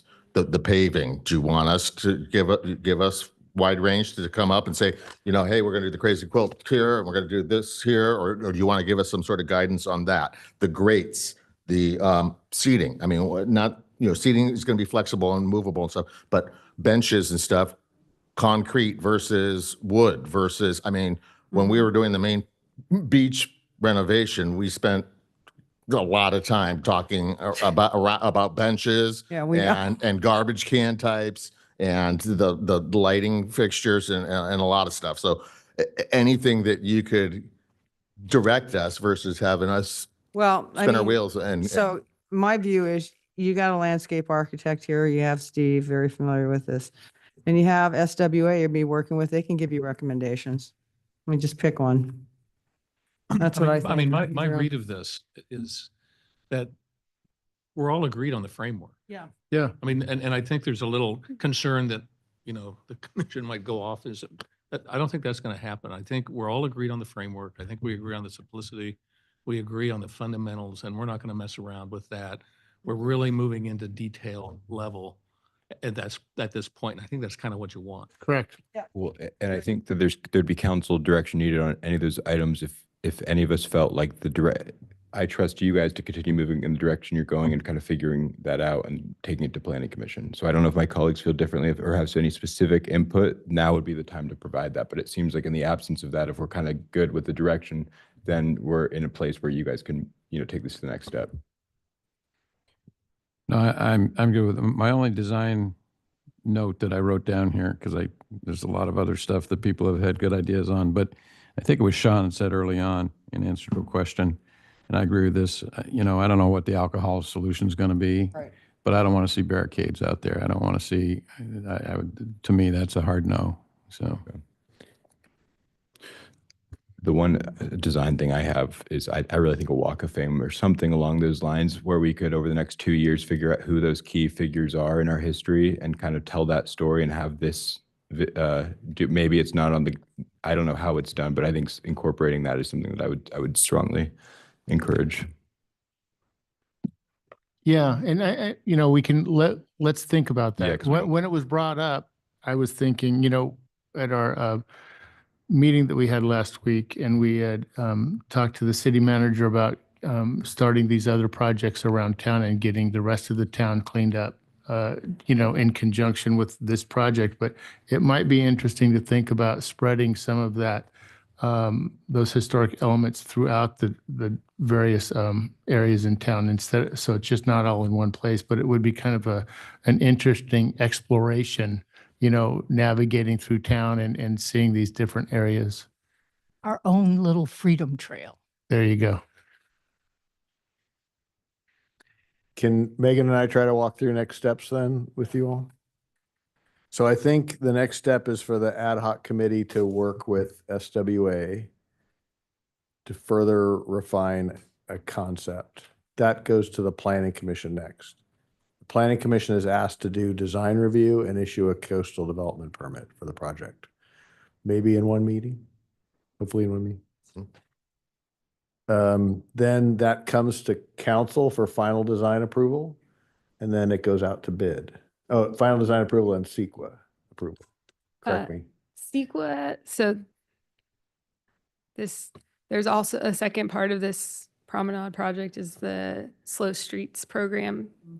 And so depending on the timing, CEQA for the whole project will need to be done by one approval, and it's going to be whatever approval comes first. So if Slow Streets gets to council first, CEQA will be approved there. If the design's ready to go so whoever's approving first is going to look at CEQA.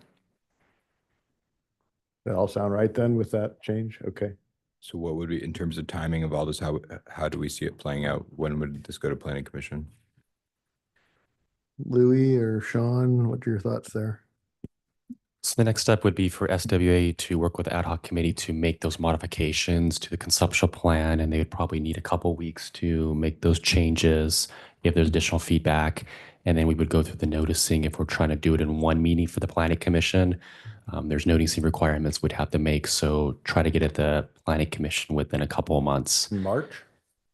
Yes, that'd be the goal. Okay. I have a question. Because we just talked about a number of detailed areas you wanted our input on, and it sounds like we have no opportunity to have any of that input or discussion until the final one meeting, end of the process. Yeah, I don't actually agree. I think it should go to, we gave them some things to look at, have them look at it sooner than later. And we still have the only thing I think is a question right now is we're still working with the ABC. We're going to have them come down here. We're going to walk them. We're going to walk them through the site. That would determine, probably what we do with the seating. We don't want any barriers or anything like that. We've already talked about that. But I get what he's saying, because he's saying, that we're going to give him a design, but then we're asking him to weigh in on the details. Well, I think what we're But I want saying. to ask Mark, what do you think about that? But at that meeting, when they weigh in on those final details, they would have the opportunity to say, no, this pavement's not going to work, that tree's not going to work. I was hoping that we could come in that meeting with some choices, and hopefully within those choices, we would nail it to at least move the project forward. And there's only so many shades of pavers. Yeah. What do you think, Sue? No, because I think the goal is just not have more design by committee. The goal is to take the input now, and then you guys move forward and work with the landscape architect to take it to the planning commission, who's going to apply the design review criteria. And, it could, our goal would be one meeting, but So are you saying options, that SWA would create options, for example, on the pebble alternative Why not? material? No, I think you guys are going to make those decisions, right? That's what we're saying is Hopefully you decide pebble or no pebble. yeah. Yes. And you And do then- it away. And then Right. you guys can Yeah. weigh in on Okay. that, but we're not going to otherwise we're going to be doing this for the next Yeah, year, right? I We're agree. having a bunch of different decision points. So I Okay. think you're taking the input from today, taking it, working with the landscape architect, Correct. going to planning commission, who will weigh in on that. And so that's the opportunity, so that you will be weighing in. It just, You're essentially using the input from the public and from us to narrow scope of what we are looking at. You're Yes. not presenting Exactly. us with a wide open blank canvas. exactly. Exactly. And I appreciate everybody's understanding, and I know this isn't traditional, but as I mentioned, we have the 100-year anniversary, and I think a lot of people were, excited to have something to show off at that time. So I'm just trying to figure out a way we can all work together to move this forward. I mean, when we come to, whatever you bring to planning, what if, we look at it and there's a couple of things we just go, man, we didn't even get a chance to see if that was a workable thing, and it's all of a sudden it's back to you and it's done. It seems like it's So keep in mind, the one thing that will be the list that I talked about, the flexible list can still go to planning on Okay. another hearing. The likelihood, I'm saying this based on 6 years of experience with everybody here, the likelihood that we 5 people will look at something that comes back to us in this next round after all this input and say, oh my God, we hate it. Go back. Megan and has see. an I think- idea. I think it's pretty low. Can I idea. have a Go ahead, Megan. suggestion? You could, after SWA does this round of work, notice a special meeting workshop for the Planning Commission and then notice a meeting of the ad hoc committee to join them to go over that design, to work through these issues before it goes to That would be Planning fine. Commission for DR. Why not just take it to the planning commission and go from there? I feel like we're creating another meeting just for the sake of it. If we need the other meeting, we can do it, but I just feel like that's adding another layer to this. I think it's okay. I You think it's okay, Mar? to address the idea that there may be feedback at the Planning Commission meeting that they don't know what to do with Yeah, the it's fine. proposed design elements. And that's another public meeting? Correct. And Can we that do would that be- in the last meeting of March or sometime in February? It's more workshop-y, so less baked. Yeah, if it's 2 different meetings we're having, that's 2 different noticing requirements. So No noticing. It's Okay. One's more of a workshop. it's a workshop Okay. with there won't be no approvals will be for but open to the consideration, public. but just the public after this discussion has been incorporated into a design, and the ad hoc committee is going to help do that. It'll give the Planning Commission an opportunity to kind of have a dialogue with the ad hoc committee as to how they came to that decision before it goes forward for the entitlement. And for sake of speed, you could actually notice it, the meeting that we have at the same time as the workshop. So we're not bogged down for extra time. Yes. So are we saying that would be the final meeting? So you'd have a workshop, ad hoc committee and planning commission, and then the planning commission will have the meeting at which they consider the design component for the design review and the CDP, assuming CEQA is done. So Yeah. we have to have CEQA complete before that. That's still 2 meetings. That is 2 meetings, only one of which though is the public hearing for the design component. And that ideally would be a meeting in March of the planning The commission. design review and CDP, I think that's the goal, assuming we have CEQA done. But workshop February? Workshop in February. Think if you guys are in town?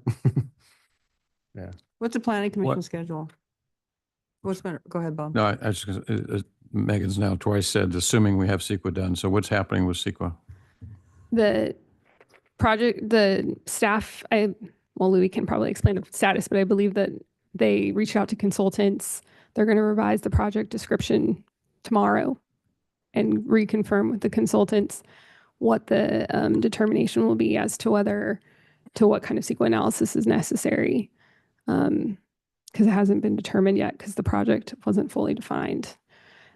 So it could be an exemption, or if the CEQA consultant thinks it's necessary, it would be a higher level of CEQA review, starting with an initial study. And what's this other, I'm not familiar with this other thing you're talking about slow streets. Is there already a CEQA process underway for that? Slow Streets program, it's going to be part of the project description for this CEQA review. So the full project description will include both the design component and the Slow Streets program. So the city council will, at a future meeting, need to consider the Slow Streets program, which allows for the closure of a street to vehicle traffic based on certain findings. So it's just one CEQA. One CEQA document for all of it, or one CEQA exemption potentially.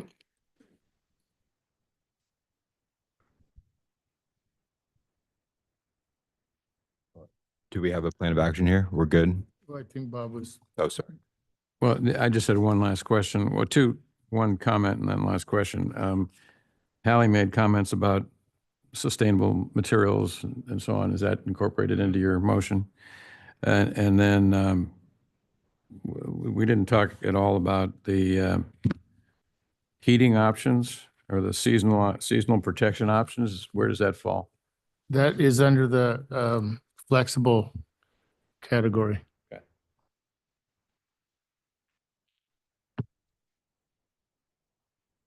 So do you need a motion or I don't think a motion's necessary. I didn't You're- think so. You're giving direction. So yeah, I think if you guys are comfortable, if the ad hoc committee is comfortable with information you received, then we can proceed.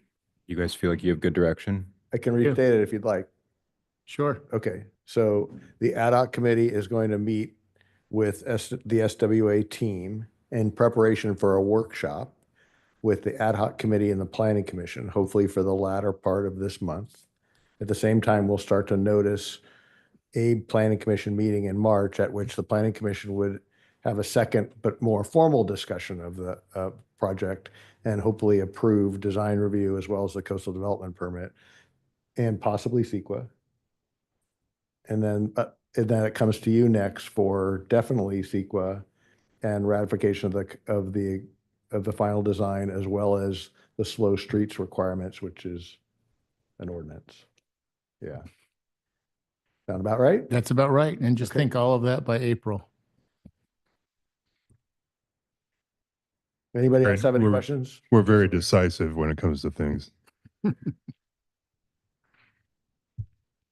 Okay, well, great work, Mark and Sue and SWA and everyone involved. Thank you, and we will adjourn the meeting until our next regularly scheduled meeting next Tuesday. So thanks, everyone.